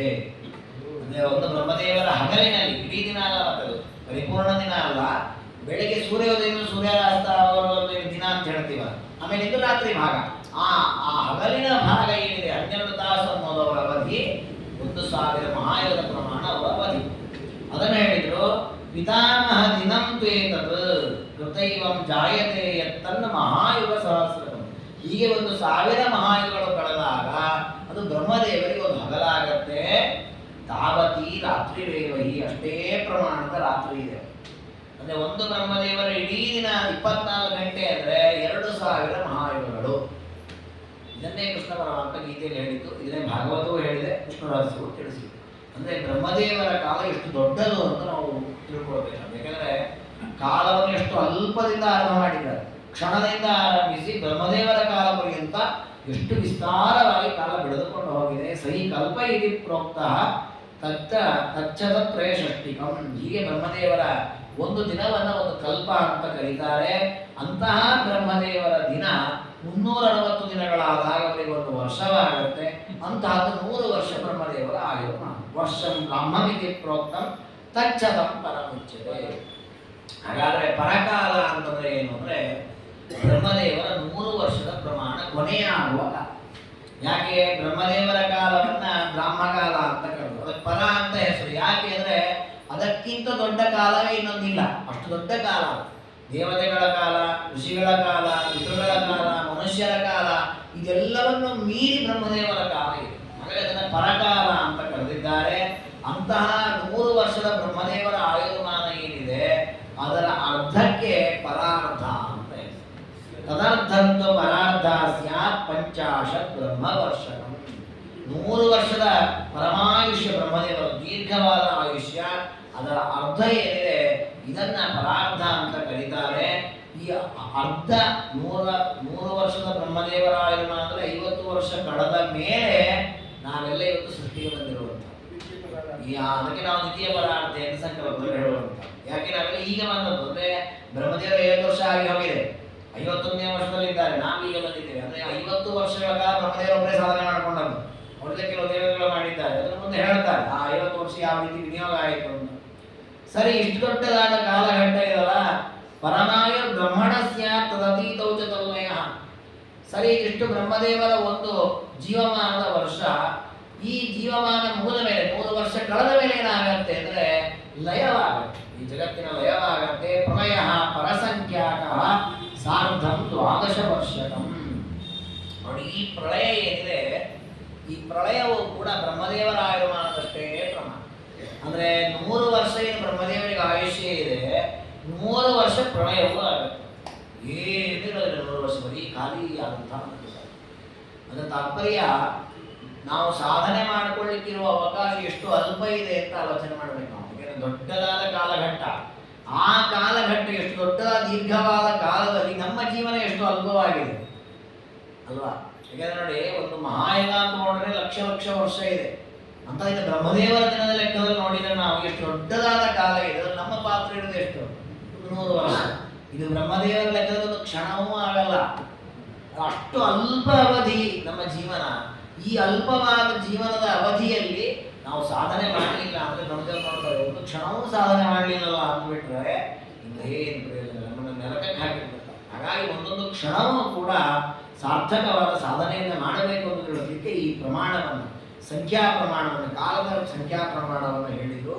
ಇನ್ನು ಈ ಪ್ರಳಯವನ್ನು ಹೇಳ್ತಾರೆ. ಪ್ರಳಯವು ಕೂಡ ಪರಸಂಖ್ಯೆಯಲ್ಲಿ ಒಂದು 100 ವರ್ಷಾತ್ಮಕವಾಗಿದೆ. ಸಾರ್ಧಂ 12 ವರ್ಷಕಂ ಅಷ್ಟಮಾಂಶೋ ಭವೇತ್ ಸಾರ್ಧಂ ಸಪ್ತಾಶೀತ್ಯಬ್ಧಕೇಗತೆ. ಇದರಲ್ಲಿ ಬ್ರಹ್ಮದೇವರ 100 ವರ್ಷಗಳಷ್ಟು ಪ್ರಳಯ, ಅದು ಕೂಡ ಪ್ರಳಯ ಕಾಲವು 100 ವರ್ಷ. ಅದರಲ್ಲಿ ಅಷ್ಟಮಾಂಶ ಅಂದ್ರೆ ಅದರಲ್ಲಿ 8ನೇ ಒಂದು ಭಾಗ ಏನಿದೆ ಅದು ಅದಷ್ಟು ಉಳಿದಿರುವಾಗ ಪರಮಾತ್ಮ ಸೃಷ್ಟಿ ಆರಂಭ ಮಾಡ್ತಾರೆ. ಪ್ರಳಯ ಕಾಲ 100 ವರ್ಷ. ಆ 100 ವರ್ಷದಲ್ಲಿ 8ನೇ ಒಂದು ಭಾಗ ಬಾಕಿ ಇರುವಾಗ ಪರಮಾತ್ಮ ಸೃಷ್ಟಿಯನ್ನು ಆರಂಭ ಮಾಡುತ್ತಾನೆ. ಯೋಗ ನಿದ್ರಾಂ ವಿಮುಂಚಾಮಿ ತತಃ ಕ್ರೀಡಾಮಿ ಪೂರ್ವವತ್. ಅಲ್ಲಿವರೆಗೂ ಯೋಗ ನಿದ್ರೆಯಲ್ಲಿ ಪರಮಾತ್ಮ ಇರ್ತಾನೆ. ಆ ನಂತರ ಯೋಗ ನಿದ್ರೆಯನ್ನು ಬಿಟ್ಟು ಕ್ರೀಡೆಯನ್ನು ಮಾಡ್ತಾನೆ. ಅದು ತಾತ್ಪರ್ಯ. ಪ್ರಳಯ ಕಾಲ 100 ವರ್ಷ. ಆ 100 ವರ್ಷದಲ್ಲಿ 8ನೇ ಒಂದು ಭಾಗ ಅಂತಂದ್ರೆ ಸುಮಾರು 12.5 ವರ್ಷ, ಅಂದ್ರೆ 87.5 ವರ್ಷ ಪರಮಾತ್ಮ ಯೋಗ ನಿದ್ರೆಯಲ್ಲಿ ಇರ್ತಾನೆ. ಬ್ರಹ್ಮದೇವರ ಆಯುರ್ಮಾನದಲ್ಲಿ ನೋಡಿ, ಬ್ರಹ್ಮದೇವರ ನಿದ್ರೆ ದೊಡ್ಡದು ಅಲ್ವಾ? ಒಂದೊಂದು ಬ್ರಹ್ಮದೇವರ ರಾತ್ರಿ ಅಂದ್ರೆ 1,000 ಮಹಾಯುಗ. ಮತ್ತು ರಾತ್ರಿ ದೀರ್ಘವಾದ ನಿದ್ರೆ ಬರೋದು. ಆ ಬ್ರಹ್ಮದೇವರ ನಿದ್ರೆಯನ್ನು ಮೀರಿಸಿದ ನಿದ್ರೆ ಪರಮಾತ್ಮನದ್ದು. ಯಾಕೆ ಅಂದ್ರೆ ಇವನು ಹಗಲಿಲ್ವೇ ಇಲ್ಲ, ಬರೀ ರಾತ್ರಿಯೇ ಇಲ್ಲ, 87.5 ವರ್ಷ ಬರೀ ನಿದ್ರೆ, ಯೋಗ ನಿದ್ರೆ. ಒಂದು ತಾತ್ಪರ್ಯ ಪರಮಾತ್ಮನ ಕಾಲ ಎಷ್ಟು ದೊಡ್ಡದು ಅಂತ. ಅದಕ್ಕೆ ಆಚಾರ್ಯ ಹೇಳ್ತಾರೆ, ಪರನಾಮ ನಿವೇಶ ಕಾಂತೆ. ಬ್ರಹ್ಮದೇವರದ್ದು ಇನ್ನೊಂದು 100 ವರ್ಷದ ಆಯುರ್ಮಾನ ದೀರ್ಘವಾದದ್ದಿದೆ. ನಾವು ಹಿಂದೆಯಿಂದ ಲೆಕ್ಕ ಹಾಕ್ತಾ ಬಂದ ಹಾಗೆ 2,000 ಮಹಾಯುಗಳಾದ್ರೆ ಒಂದು ದಿನ, ಅಂಥದ್ದು 360 ದಿನ ಆದರೆ ಒಂದು ಬ್ರಹ್ಮದೇವರ ವರ್ಷ, ಅಂಥದ್ದು 100 ವರ್ಷಗಳ ಆಯುರ್ಮಾನ ಪರಾಂತಕರ ದೊಡ್ಡದಾದ ಕಾಲ ಪ್ರಮಾಣ ಏನಿದೆ, ಇದು ಪರಮಾತ್ಮನಿಗೆ ಒಂದು ನಿಮೇಷವೂ ಆಗೋದಿಲ್ಲ. ನಿಮೇಷ ಅಂದ್ರೆ ಕಣ್ಣು ಮುಂಚಿ ಕಣ್ಣು ತೆಗೆಯೋಷ್ಟು, ಅಷ್ಟೂ ಅಲ್ಲ ಇದು ಪರಮಾತ್ಮನಿಗೆ. ಅಂದ್ರೆ ಪರಮಾತ್ಮ ಕಣ್ಣು ಮುಂಚಿ ಕಣ್ಣು ತೆಗೆದ್ರೆ ಎಷ್ಟೋ ಬ್ರಹ್ಮದೇವರು ಬಂದು ಹೋಗ್ಬಿಟ್ಟಿರ್ತಾರೆ. ತಾತ್ಪರ್ಯ ದೇವರಿಗೆ ಎಷ್ಟು ದೊಡ್ಡ ರೂಪ, ದೇವರಿಗೆ ಎಷ್ಟು ದೊಡ್ಡದಾದ ಕಾಲ ಅನ್ನೋದನ್ನ ಶಾಸ್ತ್ರ ತಿಳಿಸಿಕೊಡುತ್ತದೆ. ಹೀಗೆ ಆದರೂ ಕೂಡ ಪರಮಾತ್ಮ ಲೋಕದ ಉದ್ಧಾರಕ್ಕಾಗಿ ತಾನು ಯೋಗ ನಿದ್ರೆಯನ್ನು ಮಾಡಿದಂತೆ ನಾಟಕ ಮಾಡುತ್ತಾನೆ. ಯೋಗ ನಿದ್ರೆಯಲ್ಲಿ ಎಚ್ಚರದಲ್ಲೇ ಇರ್ತಾನೆ, ನಿದ್ರೆಯನ್ನು ಮಾಡೋದಿಲ್ಲ ಪರಮಾತ್ಮ. ಆ ನಂತರ ಪರಮಾತ್ಮ ಕ್ರೀಡಾಮಿ ಪೂರ್ವವತ್. ತಾನು 87.5 ವರ್ಷ ಕೇವಲ ಆಲದೆಲೆ ಮೇಲೆ ಮಲಗಿರ್ತಾನೆ, ಸೃಷ್ಟಿಯಾದಿಗಳನ್ನು ಮಾಡಲ್ಲ. ದೇವರ ಸಂಕಲ್ಪ ಅದು. ಸೃಷ್ಟಿಯಾದಿಗಳನ್ನು ಮಾಡುವ ಸಾಮರ್ಥ್ಯ ಇದ್ರೂ ಆ ಕಾಲದಲ್ಲಿ ಮಾಡಲಾರದು ಅಂತ ಅವನದೇ ಸಂಕಲ್ಪ. ಆ ನಂತರ ಪರಮಾತ್ಮ ಮತ್ತೆ ವಾಸುದೇವಾದಿ ರೂಪಗಳನ್ನು ತೆಗೆದುಕೊಂಡು ತಾನು ಕ್ರೀಡೆಯನ್ನ ಮಾಡ್ತಾನೆ. ಆ ಕ್ರೀಡೆಯನ್ನು ಹಿಂದೆ ಹೇಳಿದ್ದಾರೆ. ತತಶ್ಚೈವ ಅಂತಿಮೇ ಕಲ್ಪೆ ಪ್ರಳಯಸ್ಯಾವಶೇಷಿತೆ ಕ್ರೀಡಾ ಸಮಾಪಿತ ಪಶ್ಚಾತ್ ಸೃಕ್ಷಾಮಿ ವಿಜಾಯತ. ನೋಡಿ, ದೇವರು ಈ ಮುಕ್ತರೊಟ್ಟಿಗೆ ಎಷ್ಟೊತ್ತು ಕ್ರೀಡೆ ಆಡ್ತಾನೆ. ಯಾಕೆ 87.5 ವರ್ಷದ ತನಕ ಪರಮಾತ್ಮ ಯೋಗ ನಿದ್ರೆಯಲ್ಲಿದ್ದ. ಆನಂತರ ಯೋಗ ನಿದ್ರೆಯನ್ನು ಬಿಟ್ಟು ರೂಪಗಳನ್ನು ಸ್ವೀಕಾರ ಮಾಡಿ ಆಟವಾಡ್ತಾನೆ ಮುಕ್ತರೊಟ್ಟಿಗೆ. ಎಷ್ಟರ ತನಕ? ಆ ಒಂದು ಪ್ರಳಯ ಕಾಲ ಮುಗಿಯೋ ತನಕ ಅಂದ್ರೆ ಕೊನೆಯ ಬ್ರಹ್ಮದೇವರ ದಿನದ ಪರ್ಯಂತ. ಅಂದ್ರೆ ಪ್ರಳಯ ಕಾಲವು ಬ್ರಹ್ಮದೇವ 100 ವರ್ಷದಷ್ಟೇ ಪ್ರಮಾಣವ. ಅದರಲ್ಲಿ 87.5 ವರ್ಷ ಯೋಗ ನಿದ್ರೆಯಲ್ಲಿ ಮುಗಿದಿದೆ. ಇನ್ನು 12.5 ವರ್ಷದಲ್ಲಿ 12 ವರ್ಷ 5 ತಿಂಗಳು 39 ದಿನ ತನಕ 29 ದಿನ ತನಕವೂ ಪರಮಾತ್ಮ ಆಟವಾಡ್ತಿರ್ತಾನೆ. ಇನ್ನು 1 ದಿನದ ಪ್ರಮಾಣ ಏನು ಬಾಕಿ ಇದೆ ಅಂದ್ರೆ ಹೆಚ್ಚು ಕಡಿಮೆ 2,000 ಮಹಾಯುಗದಷ್ಟು ಪ್ರಮಾಣ ಕಾಲ ಅದು ಬಾಕಿ ಇರುವಾಗ ಪರಮಾತ್ಮ ಸೃಷ್ಟಿ ಆರಂಭ ಮಾಡ್ತಾನೆ. ಇಲ್ಲಿವರೆಗೂ ಪರಮಾತ್ಮ ಮುಕ್ತರೊಟ್ಟಿಗೆ ಆನಂದದಿಂದ ವಿಹಾರವನ್ನ ಮಾಡುತ್ತಾನೆ. ಸಿಸೃಕ್ಷಾಮಿ ವಿಜಾಯತ. ಆಗ ಪರಮಾತ್ಮ ತಾನು ಸೃಷ್ಟಿ ಮಾಡಬೇಕು ಅಂತ ಇಚ್ಛೆಯನ್ನ ಮಾಡ್ತಾನೆ. ನೋಡಿ, ದೇವರಿಗೆ ಲಕ್ಷ್ಮೀದೇವಿ ಎಷ್ಟು ಅನುರೂಪರಾಗಿ ಸೇವೆ ಮಾಡ್ತಾರೆ ಅಂದ್ರೆ, ದೇವರಿಗೆ ಯಾವಾಗ ತಾನು ಸೃಷ್ಟಿ ಮಾಡಬೇಕು ಅನ್ನೋ ಇಚ್ಛೆ ಆಯಿತೋ, ಕ್ರೀಡಾ ಸಮಾಪಿತ ಪಶ್ಚಾತ್ ತತ್ವಾಮೇ ಲಕ್ಷ್ಮೀ ರೂಪದ್ವಯಾನ್ವಿತ ಪ್ರಕೃತಿಂ ಬೋಧಯಾಮಾಸ ದೇವಾನಾಂ ದೇಹ ಸೃಷ್ಟಯೇ. ಯಾವಾಗ ಲಕ್ಷ್ಮೀ ದೇವಿ ಪರಮಾತ್ಮನಿಗೆ ಸೃಷ್ಟಿಯ ಮಾಡುವ ಇಚ್ಛೆ ಬಂದಿದೆ ಅಂತ ಗೊತ್ತಾಯಿತೋ, ತಕ್ಷಣ 2 ರೂಪ ತೆಗೆದುಕೊಂಡ್ಬಿಟ್ಟಂತೆ ಲಕ್ಷ್ಮೀದೇವಿ. ಯಾಕೆ ಅಂದ್ರೆ ದೇವರ ಸೇವೆ ಮಾಡ್ಲಿಕ್ಕೆ ಎಂಬುದು ಇನ್ನೊಂದು ಸೃಷ್ಟಿ ಕಾರ್ಯಕ್ಕೆ ಸಹಕಾರ ಮಾಡಲಿಕ್ಕೆ. ಸಹಕಾರ ಅಂದರೆ ಏನು? ದೇವರು ಸೃಷ್ಟಿಯನ್ನು ಮಾಡುವಾಗ ಹೇಗೆ ಸೃಷ್ಟಿ ಮಾಡ್ತಾನೆ? ಇಲ್ಲದ ಪದಾರ್ಥಗಳನ್ನು ಸೃಷ್ಟಿ ಮಾಡೋದಿಲ್ಲ ದೇವರು ಅಲ್ವಾ. ಒಬ್ಬ ಕುಂಬಾರ ಇದ್ದಾನೆ, ಅವನು ಮಡಿಕೆಯನ್ನು ಸೃಷ್ಟಿ ಮಾಡ್ತಾನೆ. ಒಬ್ಬ ನೇಕಾರ ಇದ್ದಾನೆ, ಬಟ್ಟೆಗಳನ್ನು ಸೃಷ್ಟಿ ಮಾಡ್ತಾನೆ. ಹೇಗೆ ಮಾಡ್ತಾರೆ? ಅದಕ್ಕೆ ಸಾಧನವಾದ ಕೆಲವು ಪದಾರ್ಥಗಳಿದೆ, ಮಣ್ಣಿದೆ, ನೀರಿದೆ, ಅದರಿಂದ ಮಡಿಕೆ ಮಾಡ್ತಾರೆ. ದಾರಗಳಿದೆ, ನೂಲುಗಳು, ಅದರ ಮೂಲಕ ಬಟ್ಟೆಯನ್ನು ನಿರ್ಮಾಣ ಮಾಡುತ್ತಾರೆ. ಹಾಗಾದರೆ ಮೂಲಭೂತವಾದ ಕೆಲವು ಪದಾರ್ಥಗಳನ್ನು ಬಳಸಿ ಪದಾರ್ಥಗಳ ಸೃಷ್ಟಿ ಮಾಡ್ತಾರೆ. ಅದೇ ಒಬ್ಬ ಜಾದುಗಾರ ಇದ್ದಾನೆ, ಅವನೇನು ಬಳಸಿ ಸೃಷ್ಟಿ ಮಾಡ್ತಾನೆ? ಅವನು ಏನನ್ನು ಬಳಸುತ್ತಿಲ್ಲ, ಮಾಯಾವಿದ್ಯೆಯನ್ನು ಬಳಸಿ ಸೃಷ್ಟಿ ಮಾಡ್ತಾನೆ. ಹಾಗಾಗಿ ಆ ಪದಾರ್ಥಗಳು ಶಾಶ್ವತ ಅಲ್ಲ. ಒಂದು 4 ಕ್ಷಣ ನಮ್ಮ ಕಣ್ಣಿಗೆ ಗೋಚರವಾಗತ್ತೆ, ಮತ್ತೆ ಆ ಪದಾರ್ಥಗಳು ನಾಶವಾಗಿವೆ. ಹಾಗಾದರೆ ದೇವರು ಮಾಡುವ ಸೃಷ್ಟಿ ಯಾವ ರೀತಿ? ಇಂದ್ರಜಾಲ ಮಾಡತಕ್ಕಂಥ ಒಬ್ಬ ಮಾಯಾವಿ ಹೇಗೆ ಒಂದು ಕಾಲ್ಪನಿಕವಾಗಿ ಕೆಲವು ಪದಾರ್ಥಗಳನ್ನ ಕೆಲವು ಹೊತ್ತು ಕಾಣುವಂತೆ ಸೃಷ್ಟಿ ಮಾಡಿ ಮತ್ತೆಲ್ಲ ಮಾಯ ಆಗುವಂತೆ ಮಾಡ್ತಾನೆ, ಆ ರೀತಿ ಮಾಡ್ತಾನೋ, ಅಥವಾ ಕುಂಬಾರಾದಿಗಳು ಹೇಗೆ ಮಡಿಕೆ ಮೊದಲಾದ ಪದಾರ್ಥಗಳನ್ನು ಸೃಷ್ಟಿ ಮಾಡಿ ಅದು ಇಡೀ ಜೀವನ ಪೂರ್ಣ ನಮ್ಮ ಅನುಭವಕ್ಕೆ ಬರ್ತಾ ಇರ್ತದೆ ಪದಾರ್ಥ, ಆ ರೀತಿ ಸೃಷ್ಟಿ ಮಾಡ್ತಾನೋ ಅಂತ ಪ್ರಶ್ನೆ ಮಾಡಿದರೆ ಮಧ್ವಾಚಾರ್ಯ ಉತ್ತರ ಕೊಟ್ಟಿದ್ದಾರೆ. ಹೇಗೆ ಮಡಿಕೆ ಅನ್ನೋದು ಕುಂಬಾರನಿಂದ ಸೃಷ್ಟವಾಗಿ ಆ ಮಡಿಕೆ ಇರುವ ತನಕವೂ ನಮಗೆ ಬಳಕೆಗೆ ಉಪಯೋಗವಾಗುತ್ತೋ ಆ ರೀತಿಯ ಸೃಷ್ಟಿ ಪರಮಾತ್ಮ. ಒಬ್ಬ ಇಂದ್ರಜಾಲ ವಿದ್ಯೆ ಕಲ್ತವನು ಮಡಿಕೆಯನ್ನು ಸೃಷ್ಟಿ ಮಾಡ್ತಾನೆ. ನೋಡಿ, ನಾವು ಬೆರಗಾಗ್ತೇವೆ, ಮರುಕ್ಷಣದಲ್ಲಿ ಆ ಮಡಿಕೆ ಹೋಗಿ ಇನ್ನೊಂದೇನೋ ಆಗತ್ತೆ, ಮಾಲೆ ಆಗತ್ತೆ, ಹಾವಾಗತ್ತೆ, ಏನೇನೋ ಆಗತ್ತೆ. ಯಾವುದು ಸತ್ಯವೇ ಇಲ್ಲ. ಅದೆಲ್ಲವೂ ತತ್ತತ್ಕಾಲದಲ್ಲಿ ಆ ರೀತಿ ಅವನು ಮಾಡಿದ ಮಾಯಾವಿದ್ಯೆಯಿಂದ ಮತ್ತದೆಲ್ಲ ಹೋಗಿಬಿಡ್ತು. ದೇವರು ಹಾಗೆ ಒಂದು ಗೋಡೆ ನಿರ್ಮಾಣ ಮಾಡಿದ, ಕಲ್ಲು ಸೃಷ್ಟಿ ಮಾಡಿದ, ನದಿ ಸೃಷ್ಟಿ ಮಾಡಿದ, ಕೆಲವು ಕಾಲದಲ್ಲಿ ಬದಲಾಗಿ ಹೋಗಿಬಿಡ್ತು. ಹೀಗಾಗಿ ಅಂದ್ರೆ ಇದೆಲ್ಲವೂ ಕೂಡ ಸತ್ಯವಾದ ಪದಾರ್ಥಗಳನ್ನು ಸೃಷ್ಟಿ ಮಾಡಿದ. ಈ ಒಂದು ತತ್ವವನ್ನು ಈ ಆಚಾರ್ಯ ತಿಳಿಸಿದ್ದಾರೆ. ಇದಕ್ಕೆ ಮೂಲಭೂತವಾದ ಪ್ರಮಾಣ ಏನು ಅಂದರೆ ಶಾಸ್ತ್ರಗಳಲ್ಲಿ ಪ್ರಕೃತಿಯನ್ನು ಒಪ್ಪಿರೋದು ಇದಕ್ಕೆ ಪ್ರಮಾಣ. ಈಗ ಭಾಗವತ ಆಗಲಿ, ಮಹಾಭಾರತ, ರಾಮಾಯಣ ಎಲ್ಲ ಗ್ರಂಥಗಳಲ್ಲಿಯೂ ಸೃಷ್ಟಿಯನ್ನು ಹೇಳುವಾಗ ಪ್ರಕೃತಿಯ ಕ್ಷೋಭೆಯಿಂದ ಸೃಷ್ಟಿಯಾಯಿತು ಅಂತ ಹೇಳಿದ್ದಾರೆ. ಪ್ರಕೃತಿ ಅಂದರೆ ಏನು? ಪ್ರಕೃತಿ ಅಂದರೆ ಜಡವಾದ ವಸ್ತು. ಇವತ್ತೇನು ಲೋಕದಲ್ಲಿ ನಾವು ಜಡವಾದ ಪದಾರ್ಥಗಳನ್ನು ಕಾಣ್ತೇವೆ, ಎಲ್ಲ ಜಡ ಪದಾರ್ಥಗಳಿಗೆ ಮೂಲಭೂತವಾದ ಪದಾರ್ಥವೇ ಪ್ರಕೃತಿ. ಅದರಲ್ಲಿ 3 ಭಾಗ ಇದೆ, ಸತ್ವ, ರಜಸ್ಸು, ತಮಸ್ಸು ಅಂತ 3 ಭಾಗ. ಆ 3 ಗುಣಗಳು ಏನು ಪ್ರಕೃತಿಯ 3 ಭಾಗಗಳಿದೆ, ಅವು ಸಮಾನವಾದ ಸ್ಥಿತಿಯಲ್ಲಿದ್ದಾಗ ಯಾವ ಸೃಷ್ಟಿಯೂ ನಡೆಯುವುದಿಲ್ಲ. ಏನಿಲ್ಲ, ಪ್ರಳಯ ಕಾಲದಲ್ಲಿ ದಯಾವಸ್ಥೆ, ಸತ್ವವು 100, ರಜಸ್ಸು 100, ತಮಸ್ಸು 100 ಸಮಾನ ಪ್ರಮಾಣದಲ್ಲಿರುವಾಗ ಸೃಷ್ಟಿಯೇ ಆಗುವುದಿಲ್ಲ. ಅದಕ್ಕೆ ಲಕ್ಷ್ಮೀದೇವಿ ಏನು ಮಾಡಿದ್ರು? ಆ ಪ್ರಕೃತಿ ಕ್ಷೋಭಯಾಮಾಸ ದೇವಾನಾಂ ದೇಹ ಸೃಷ್ಟಯೇ. ಆ ಪ್ರಕೃತಿಯನ್ನು ಕ್ಷೋಭೆಗೊಳಿಸಬೇಕು. ಪ್ರಕೃತಿಯಲ್ಲಿ ಸ್ವಲ್ಪ ಚೂರು ಆಚೆ ಈಚೆ ಆದರೂ ಸಾಕು, 199, ಇದು 101, ಹೀಗೆ ಚೂರು ಆಚೆ ಈಚೆ ಆದರೂ ಕೂಡ ಅದರ ಮೂಲಕ ನಾನಾ ವಿಧವಾದ ಪದಾರ್ಥಗಳ ಸೃಷ್ಟಿ ಆರಂಭವಾಗಿದೆ. ಈ ರೀತಿಯಲ್ಲಿ ಜಡ ಪದಾರ್ಥಗಳ ಸೃಷ್ಟಿಗೆ ಮೂಲಭೂತವಾದ ಏನು ಪ್ರಕೃತಿಗಳಿದೆ, ಪ್ರಕೃತಿಯ 3 ಭಾಗಗಳಿದೆ, ಗುಣಗಳಿದೆ, ಅದರ ಕ್ಷೋಭೆಯನ್ನ ಮಾಡಲಿಕ್ಕೋಸ್ಕರ ಲಕ್ಷ್ಮೀದೇವಿ ಒಂದು ರೂಪವನ್ನು ಸ್ವೀಕಾರ ಮಾಡಿ. ಅಂದರೆ ದೇವರ ಸೇವೆ ಮಾಡಬೇಕು ಅಂದ್ರೆ ಲಕ್ಷ್ಮೀದೇವಿಯ ಪ್ರವೃತ್ತಿ ಎಷ್ಟಿದೆ ಅಂದರೆ ದೇವರ ಬಾಯಿಂದ ಏನು ಹೇಳಿಲ್ಲ. ದೇವರು ತಾನು ಆಲೋಚನೆ ಮಾಡಿದ, ಸೃಷ್ಟಿ ಮಾಡಬೇಕು ಅಂತ ಇಚ್ಛೆ ಪಟ್ಟ ಅಷ್ಟೇ. ದೇವರು ಇಚ್ಛೆ ಪಟ್ಟುಕೊಂಡು ಲಕ್ಷ್ಮೀದೇವಿಯ ಕಾರ್ಯಕ್ಕೆ ಬೇಕಾದ ಸಹಾಯ ಮಾಡಿದೆ. ಇದು ಲಕ್ಷ್ಮೀದೇವಿ ದೇವರಲ್ಲಿ ಮಾಡತಕ್ಕಂತಹ ಭಕ್ತಿಯನ್ನ ತೋರಿಸಿಕೊಡುತ್ತದೆ. ಸತ್ವರಾಶೇ ಸತಸ್ತತ್ವಂ ಶ್ರೀ ಸಮಾದಾಯ ತಸ್ಥುಷಿ ತಮೋ ರಾಶೇ ಸ್ಥತಾರಾಯ ತಮೋ ದುರ್ಗಾ ವ್ಯವಸ್ಥಿತ. ಆನಂತರ ಲಕ್ಷ್ಮೀದೇವಿ ಪ್ರಕೃತಿಯ ಕಾರ್ಯಕ್ಕೋಸ್ಕರ ಒಂದು ರೂಪ ತೆಗೆದುಕೊಂಡಿದ್ರು. ಆ ರೂಪದಿಂದ 3 ರೂಪ ಸ್ವೀಕಾರ ಮಾಡಿದ್ರು. ಯಾಕೆಂದ್ರೆ ಪ್ರಕೃತಿಯಲ್ಲಿ 3 ಭಾಗ ಇದೆ, ಸತ್ವ, ರಜಸ್, ತಮಸ್ಸು. ಆ 3ರ ಕಾರ್ಯವನ್ನು ಮಾಡಲಿಕ್ಕೆ 3 ರೂಪ. ಸತ್ವಗುಣದ ಕಾರ್ಯವನ್ನು ಮಾಡಲಿಕ್ಕೆ ಶ್ರೀರೂಪ, ರಜೋಗುಣದ ಕಾರ್ಯವನ್ನು ನಿಯಮನ ಮಾಡಲಿಕ್ಕೆ ಭೂರೂಪ, ತಮೋಗುಣದ ಕಾರ್ಯವನ್ನು ಮಾಡಲಿಕ್ಕೆ ದುರ್ಗಾರೂಪ ಅಂತ 3 ರೂಪವನ್ನು ಸ್ವೀಕಾರ ಮಾಡಿದರು. ಸ್ವೀಕಾರ ಮಾಡಿ ಅನೇಕ ರೀತಿಯ ವೈಭವದ ಕಾರ್ಯಗಳನ್ನು ಮಾಡಿದ್ದಾರೆ. ಅದನ್ನು ಮುಂದೆ ವಿಷ್ಣು ರಹಸ್ಯದಲ್ಲಿ ಪರಮಾತ್ಮ ಹೇಳುತ್ತಾನೆ, ಅತಿಶ್ವೇತಂ ಶುದ್ಧ ಸತ್ವಂ ಅತಿಶ್ಯಾಮಂ ತಮಸ್ತದ ತಥೋ ಮಮೇಚ್ಛೈವೀಶ ಲಕ್ಷ್ಮೀರ್ ಭೂರೂಪ ನಾಸ್ತಿತ. ಇನ್ನು ಈ ಸತ್ವ, ರಜಸ್ಸು, ತಮಸ್ಸು ಅನ್ನುವ ಗುಣಗಳು ಅದಕ್ಕೊಂದು ರೂಪ ಇದೆ. ಈ ಶುದ್ಧವಾದ ಸತ್ವಗುಣ ಅನ್ನೋದರ ಬಣ್ಣ ಏನು ಅಂದರೆ ಅತ್ಯಂತ ಬಿಳಿ ಬಣ್ಣ ಅಂತ. ಇನ್ನು ತಮೋಗುಣದ ಬಣ್ಣ ಏನು ಅಂದರೆ ಅತ್ಯಂತ ನೀಲ, ಕಪ್ಪು ಬಣ್ಣ. ಇದು ತಮೋಗುಣದ ರೂಪ. ಇನ್ನು ರಜೋಗುಣದ ರೂಪ ಕೆಂಪು, ಹಳದಿ ಮಿಶ್ರವಾದಂತಹ ಬಣ್ಣ. ಹೀಗೆ 3 ರೀತಿಯ ಬಣ್ಣಗಳಿವೆ. ಆ 3 ರೀತಿಯ ಬಣ್ಣದ ರೂಪದಲ್ಲಿಯೇ ಲಕ್ಷ್ಮೀದೇವಿ ಅದರ ನಿಯಮನ ಮಾಡ್ತಾರೆ. ಅಂದ್ರೆ ಅವರಿಗೆ ಆ ಗುಣದ ವಿಕಾರ ಈಗ ಬಿಳಿ ರೂಪದಿಂದ ಸತ್ವಗುಣದ ನಿಯಮನ ಮಾಡ್ತಾ ಶ್ರೀ ರೂಪದಿಂದ ಇದ್ದಾರೆ. ಹಾಗಾದ್ರೆ ಆ ಬಿಳಿ ಬಣ್ಣ ಸತ್ವಗುಣದಿಂದ ಬಂದದಲ್ಲ, ಮತ್ತೆ ಸತ್ವಗುಣದ ಬಿಳಿ ಬಣ್ಣ ನಿಯಮನ ಮಾಡ್ಲಿಕ್ಕೆ ಒಂದು ಬಿಳಿ ರೂಪ, ಆ ಬಿಳಿ ರೂಪ ಅದು ಅಪರಾಕೃತ.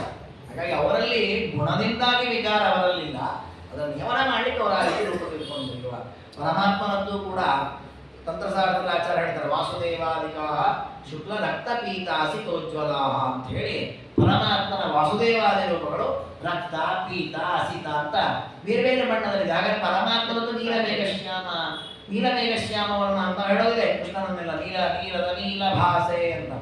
ನೀಲಮೇಘಶ್ಯಾಮ ಕಪ್ಪು ಬಣ್ಣ. ಅದು ಕಪ್ಪು ಬಣ್ಣ ಅಂದ್ರೇನು? ತಾಮಸ ಗುಣದಿಂದಾಗಿ ಪರಮಾತ್ಮನಿಗೆ ಕಪ್ಪು ಬಣ್ಣ ಬಂದದ ಅಲ್ಲ, ದೇವರದ ಅಪ್ರಾಕೃತವಾದ ನೀಲ ರೂಪ. ಆದ್ರೆ ಆ ನೀಲ ರೂಪದಿಂದಾಗಿ ಪರಮಾತ್ಮ ತಮೋಗುಣದ ಕಾರ್ಯವನ್ನು ಪ್ರವೃತ್ತಿ ಮಾಡಿಸ್ತಾನೆ. ಅದು ದೇವರ ವೈಭವವೇ ವಿನಃ ದೇವರ ಈ ತ್ರಿಗುಣಗಳ ಸಂಪರ್ಕದಿಂದ ದೇವರಲ್ಲಿ ಆ ರೂಪ ಬಂದದ್ದಲ್ಲ. ಹೇಗೋ ಹಾಗೆ ಲಕ್ಷ್ಮೀದೇವಿಯ ಶ್ರೀಭೂದುರ್ಗಾ ರೂಪಗಳು ಕೂಡ ಪ್ರಕೃತಿಯ ಅಭಿಮಾನಿ, ಪ್ರಕೃತಿಯ ನಿಯಮನ ಮಾಡುವ ರೂಪಗಳಾದರೂ ಕೂಡ ಪ್ರಕೃತಿಯಿಂದಾಗಿ ಅವುಗಳಿಗೆ ರೂಪ ಬಂದದ್ದಲ್ಲ. ಅಂದ್ರೆ ಅದು ಪ್ರಾಕೃತ ರೂಪ ಅಲ್ಲ, ಅಪ್ರಾಕೃತವಾದ ರೂಪ. ಆ ನಂತರ ಪರಮಾತ್ಮ ತಾನೇನ್ ಮಾಡಿದ? ಅದೋ ಭೂಸ್ತಮಸೋ ರಾಶೇ ಕಿಂಚಿತ್ ಚಕ್ರೇ ತಮ ಪೃಥಕ್ ಸತ್ವರಾಶೇ ತಥಾ ಸತ್ವಂ ಪೃಥಕ್ ಚೈವ ಚಕಾರ. ನೋಡಿ, ಲಕ್ಷ್ಮೀದೇವಿ 3 ರೂಪಗಳಿಂದ ಈ ಸೃಷ್ಟಿಗೆ ಅನುಕೂಲವಾಗಲಿ ಅಂತ 3 ಸತ್ವಸ್ತಮೋಗುಣಗಳಿಗೆ ಅಭಿಮಾನಿಗಳಾದರು. ಆಗ ಲಕ್ಷ್ಮೀದೇವಿ ಏನು ಮಾಡಿದ್ರು ಅಂದ್ರೆ, ಈ ಸತ್ವ ರಜಸ್ಸು ತಮಸ್ಸು ಅಂತ ಏನು 3 ಗುಣಗಳಿದೆ ಅವುಗಳನ್ನ ಬೇರೆ ಬೇರೆ ಮಾಡಿದ್ರು. ಅಂದ್ರೆ ಇವುಗಳನ್ನ ಕ್ಷೋಭೆ ಮಾಡಿದಾಗ ಏನಾಗುತ್ತೆ ಅಂದ್ರೆ, ಈ ಸೃಷ್ಟಿಯಾಗುವಾಗ ಒಂದೊಂದರಲ್ಲಿ ಒಂದೊಂದು ಸೇರ್ಕೊಂಡಿದೆ. ಸತ್ವಗುಣದಲ್ಲಿ ರಜಸ್ಸು ತಮಸ್ಸು ಸೇರ್ಕೊಂಡಿದೆ, ರಜೋಗುಣದಲ್ಲಿ ಸತ್ವದ ಮತ್ತೆ ತಮೋಗುಣ ಸೇರಿದೆ, ತಮೋಗುಣದಲ್ಲಿ ಸತ್ವ ರಜಸ್ಸು ಸೇರ್ಕೊಂಡಿದೆ. ಹೀಗೆ ಒಂದೊಂದರಲ್ಲೂ ಒಂದೊಂದು ಸೇರ್ಕೊಂಡಿವೆ. ಸೇರ್ಕೊಂಡಿರೋ ಆ ಗುಣಗಳ ಮಿಶ್ರಣದಿಂದಾಗಿ ಪ್ರಪಂಚ ಸೃಷ್ಟಿಯಾಗುವಂತ. ಅದರಲ್ಲಿ ಸತ್ವರಾಶಿಯಲ್ಲಿ ಇರತಕ್ಕಂತಹ ಕೇವಲ ಸತ್ವಭಾಗ, ಸತ್ವರಾಶಿಯಲ್ಲಿ ಸತ್ವವೂ ಇದೆ, ರಜಸ್ಸು ಇದೆ, ತಮಸ್ಸು ಇದೆ, ಕೇವಲ ಸತ್ವ ಭಾಗವನ್ನು ಬೇರ್ಪಡಿಸಿ.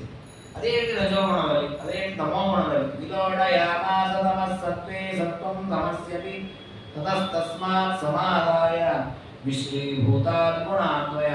ಹೀಗೆ ಶುದ್ಧವಾದ ಸತ್ವವನ್ನ ಪ್ರತ್ಯೇಕ ಮಾಡಿ, ಅಂದ್ರೆ ನೋಡಿ ಹೇಗಿದೆ ಅಂದ್ರೆ, ಬಿಳಿಯಲಾದಂತಹ ಒಂದು ವಸ್ತು, ಅದರ ಜೊತೆಗೆ ಕಪ್ಪು ಕೆಂಪು ಕೆಲವು ಸೇರ್ಕೊಂಡಿದೆ. ಬಿಳಿ ಜಾಸ್ತಿ ಇರೋದು ಗೊತ್ತಾಗಲ್ಲ ನಮಗೆ ಅಲ್ವಾ? ಈಗ ಮಳೆ ಬರುವಾಗ 4-5 ಜನ ಛತ್ರಿ ಹಿಡ್ಕೊಂಡು ಹೋಗ್ತಾ ಇರ್ತಾರೆ, ತುಂಬಾ ಜನ ಹೋಗ್ತಾ ಇರ್ತಾರೆ. ನಾವು ಮೇಲೆ ನಿಂತು ನೋಡಿದ್ರೆ ಅನೇಕ ಜನ ಛತ್ರಿ ಹಿಡ್ಕೊಂಡು ಹೋಗ್ತಾ ಇರ್ತಾರೆ. ಆಗ ಹೋಗುವಾಗ ಒಂದಿಬ್ರು ಮಳೆಯಲ್ಲಿ ಹಾಗೆ ತೆಗೆದುಕೊಂಡು ಹೋಗ್ತಾ ಇರ್ತಾರೆ, ಛತ್ರಿ ಇಲ್ಲದೇನೆ ಹೋಗ್ತಾ ಇರ್ತಾರೆ. ನಾವು ಮೇಲೆ ನೋಡುವಾಗ ಎಲ್ಲ ಛತ್ರಿ ಹಿಡ್ಕೊಂಡು ಹೋಗ್ತಾ ಇದ್ದಾರೆ ಅಂತೀವಿ ನಾವು. ಹೊಸ ಎಲ್ಲರೂ ಛತ್ರಿ ಹಿಡ್ಕೊಂಡು ಹೋಗ್ತಾ ಇಲ್ಲ, ಅದ್ರಲ್ಲಿ ಅನೇಕರು ಛತ್ರಿ ಇಲ್ಲದೆ ಹೋಗ್ತಾರೆ, ಕೆಲವರು ಮಾತ್ರ ಛತ್ರಿ ಹಿಡ್ಕೊಂಡಿರ್ತಾರೆ. ಒಂದು 2-3 ಜನ ಹಾಗೆ ಛತ್ರಿ ಇಲ್ಲದೆ ಹೋಗ್ತಿರ್ತಾರೆ. ನಾವು ಹೇಳೋದು ಯಾಕೆ? ಅನೇಕರಲ್ಲಿರೋ ಗುಣವನ್ನು ಗಮನಿಸಿ ಎಲ್ಲರೂ ಛತ್ರಿ ಹಿಡ್ಕೊಂಡು ಹೋಗ್ತಾ ಇದ್ದಾರೆ ಅಂತ ವ್ಯವಹಾರ ಮಾಡ್ತೇವೆ. ಅದೇ ರೀತಿ ಸತ್ವಗುಣ ಅಂತ ಕರೆಯುವಾಗ ಅದರಲ್ಲಿ ಸ್ವಲ್ಪ ರಜೋಗುಣ ತಮಗುಣವು ಸೇರ್ಕೊಂಡಿವೆ. ಆದ್ರೆ ಸತ್ವಗುಣ ಅಧಿಕವಾಗಿರೋದು ಕಾಣಲ್ಲ, ಕಾಣ್ತಾ ಇಲ್ಲ ಅಂದ್ರೆ ಇದು ಬರೀ ಸತ್ವ ಅಂತ ಭಾವಿಸಿ ಬಿಡ್ತೇವೆ. ಅದೇ ನಮ್ಮ ಅಜ್ಞಾನ. ನಮ್ಮಲ್ಲಿ ಕೂಡ ಹಾಗೆ ಇಲ್ಲ. ನಾವು ಸುಧಾರಣೆ ನಮ್ಮನ್ನು ನಾವು ಸಾತ್ವಿಕರು ಉಳ್ಕೊಂಡಿದ್ದೇವೆ ಅಲ್ವಾ? ಈಗ ನಾವು ಒಳ್ಳೆ ದೇವರ ಭಕ್ತಿ ಮಾಡ್ತೀವಿ, ದೇವರ ಗುಣಗಳನ್ನು ಚಿಂತನೆ ಮಾಡ್ತೀವಿ, ಪ್ರದಕ್ಷಿಣೆ ನಮಸ್ಕಾರ, ಜನರಿಗೆ ಉಪಕಾರ ಮಾಡೋದು, ಹಿಂಸೆ ಮಾಡೋದು, ಸಾತ್ವಿಕ ಗುಣ ನಮ್ಮಲ್ಲಿದೆ. ಹಾಗಾಗಿ ಸಾತ್ವಿಕ ಗುಣ ಅಧಿಕವಾಗಿದೆ ಅನ್ನೋ ಕಾರಣಕ್ಕೆ ನಾವು ಬರೀ ಸಾತ್ವಿಕರಲ್ಲ. ನಮ್ಮಲ್ಲಿ ರಜೋಗುಣ ಇದೆ, ನಮ್ಮಲ್ಲೂ ಕೋಪದ ಅಪಾದಗಳಿದೆ, ನಮ್ಮಲ್ಲೂ ಕಾಮಕ್ರೋಧಾದಿಗಳಿದೆ. ಹಾಗಾಗಿ ನಮ್ಮಲ್ಲೂ ರಜೋಗುಣ ಇದೆ, ತಮೋಗುಣ ಇದರ ಪ್ರಮಾಣ ಅಲ್ಪ. ಆದರೆ ಸತ್ವಗುಣ ಅಧಿಕ ಇರೋದು ನಮ್ಮನೆ ಸಾತ್ವಿಕರು ಅಂತ. ಅದೇ ರೀತಿ ತಾಮಸರು, ಅವರಲ್ಲೂ ಕೂಡ ಕೆಲವರಲ್ಲಿ ಸತ್ವಗುಣ ಇರೋದಿದೆ, ರಜೋಗುಣ ಇರೋದಿದೆ, ತಮೋಗುಣ ಅಧಿಕವಾದವರು ತಾಮಸರು ಅಂತ. ಹಾಗಾಗಿ ಪ್ರಕೃತಿಯ ಮೂಲಭೂತವಾದ ಸತ್ವಗುಣ ಅನ್ನುವಲ್ಲಿ ಈ 2 ಗುಣಗಳು ಸೇರ್ಕೊಂಡಿದೆ. ಅಧಿಕವಾಗಿರುವಂತಹದ್ದು ಸತ್ವಗುಣ. ಆ ಕಾರಣಕ್ಕೆ ಅದನ್ನು ಸತ್ವ ಅಂತ ಕರೆದಿದ್ದಾರೆ. ಆ ಸತ್ವಗುಣದಿಂದಲೇ ಎಲ್ಲ ಕಾರ್ಯವು ನಡೀತದೆ ಅಂತ ಅನಿಸಿಬಿಡುತ್ತದೆ. ಅದಕ್ಕೆ ಹೇಳಿದ್ರು, ಆ ಸತ್ವಗುಣದಲ್ಲಿ ಮಿಶ್ರವಾದ ರಜೋಗುಣ ತಮೋಗುಣಗಳನ್ನು ಬಿಟ್ಟು ಶುದ್ಧವಾದ ಸತ್ವ ಏನಿದೆ ಅಂದ್ರೆ ಅದು ಮಿಶ್ರಣ ಆಗಬಾರ್ದು. ಬರೀ ಕೇವಲ ಸತ್ವ, ಕೇವಲ ಶುದ್ಧವಾದ ಬಿಳಿ ಬಣ್ಣದ ಆ ಗುಣ ಮಾತ್ರ, ಅದನ್ನ ಪ್ರತ್ಯೇಕಿಸಿ ಮುಕ್ತಿಗೆ ಕೊಡ್ತಾರೆ. ಮೋಕ್ಷದಲ್ಲಿ ಹಣ್ಣು ತಿಂತಾನೆ, ಮೋಕ್ಷದಲ್ಲಿ ವೃಕ್ಷಗಳಿರಲ್ಲ, ಅದರಿಂದ ಹಣ್ಣಾಗತ್ತೆ. ಆ ಹಣ್ಣನ್ನು ದೇವರು ನೈವೇದ್ಯ ಮಾಡಿ ತಿಂತಾರೆ, ಹೂವನ್ನು ದೇವರಿಗೆ ಅರ್ಪಣೆ ಮಾಡ್ತಾರೆ, ಯಜ್ಞ ಯಾಗಾದಿಗಳನ್ನ ಮಾಡ್ತಾರೆ. ಹಾಗಾದ್ರೆ ಮೋಕ್ಷದಲ್ಲಿ ಸಿಂಹಾಸನ ಇದೆ, ಉದ್ಯಾನವನ ಇದೆ, ಅನೇಕ ಮೆಟ್ಟಿಲುಗಳಿವೆ, ರತ್ನಖಚಿತವಾದ ಮಂಟಪಗಳಿವೆ. ಹಾಗಾದ್ರೆ ಅದೆಲ್ಲವೂ ಕೂಡ ಏನು ಜಡವಸ್ತುಗಳು. ಹಾಗಾದ್ರೆ ಮುಕ್ತಿಯಲ್ಲಿ ಜಡವಸ್ತು ಇದೆ. ಹಾಗಾದ್ರೆ ಆ ಜಡವಸ್ತುವಿಗೆ ನಾಶ ಇಲ್ಲ, ಆ ಜಡವಸ್ತುವಿಗೆ ದೋಷ ಇಲ್ಲ. ಈ ಶುದ್ಧ ಸತ್ವ ಏನಿದೆ, ರಜಸ್ಸು ತಮಸ್ಸಿನ ಸಂಪರ್ಕವಾದ ಶುದ್ಧವಾದ ಸತ್ವಗುಣ ಏನಿದೆ, ಅದರ ಮೂಲಕ ಮೋಕ್ಷದಲ್ಲಿರತಕ್ಕ ಜಡ ಪದಾರ್ಥಗಳಿಗೆ ವಿನಿಯೋಗವನ್ನು ಪರಮಾತ್ಮ ಮಾಡಿದೆ. ಇದು ದೇವರ ಸೃಷ್ಟಿಯ ವೈಭವ. ಇದೇ ರೀತಿ ತಮೋಗುಣ, ಗಂಧನ್ ತಮಸ್ಸಿನಲ್ಲೂ ಕೆಲವರಿದ್ದಾರಲ್ಲ, ಅವರಿಗೆಲ್ಲ ನಿರಂತರ ದುಃಖವನ್ನು ಕೊಡ್ತಾನೆ ಪರಮಾತ್ಮ. ಅಂತಂತಮೋ ನಿತ್ಯ ದುಃಖಂ, ಎಲ್ಲಿ ಹೋದ ಕತ್ತಲೆ, ಕೆಸರು, ಅದು ಕುದಿಯುವಂತಹ ಕೆಸರು, ಕಾಡಿನಲ್ಲಿ ಅನೇಕ ಚೀಳ ಮೊದಲಾದ ಪ್ರಾಣಿಗಳು ಕಚ್ತಾ ಇರ್ತದೆ, ಹಿಂಸೆ ಆಗತ್ತೆ, ದುಃಖ ಪಡ್ತಾನೆ. ಮೇಲೆ ಬರಬೇಕು, ನೀನು ಕಾಣೋದೂ ಇಲ್ಲ, ಬಿಡಿಸ್ಕೊಳ್ಳಿಕ್ಕಾಗೋದಿಲ್ಲ. ಹಾಗಾದ್ರೆ ಅಂತಹ ಒಂದು ಘೋರವಾದ ಅಂತಂತಮಸ್ಸು ಮೊದಲಾದ ದುಃಖವನ್ನು ಅನುಭವಿಸುವಾಗ ಅಲ್ಲಿರುವ ಪದಾರ್ಥಗಳೇನಿದೆ, ಆ ಎಲ್ಲ ಪದಾರ್ಥಗಳು ಶುದ್ಧ ತಮೋಗುಣದ ಪದಾರ್ಥ. ಅಲ್ಲಿ ರಜಸ್ಸಿಗಾಗಲಿ ಸತ್ವಕ್ಕಾಗಲಿ ಸಂಪರ್ಕವೇ ಇಲ್ಲ.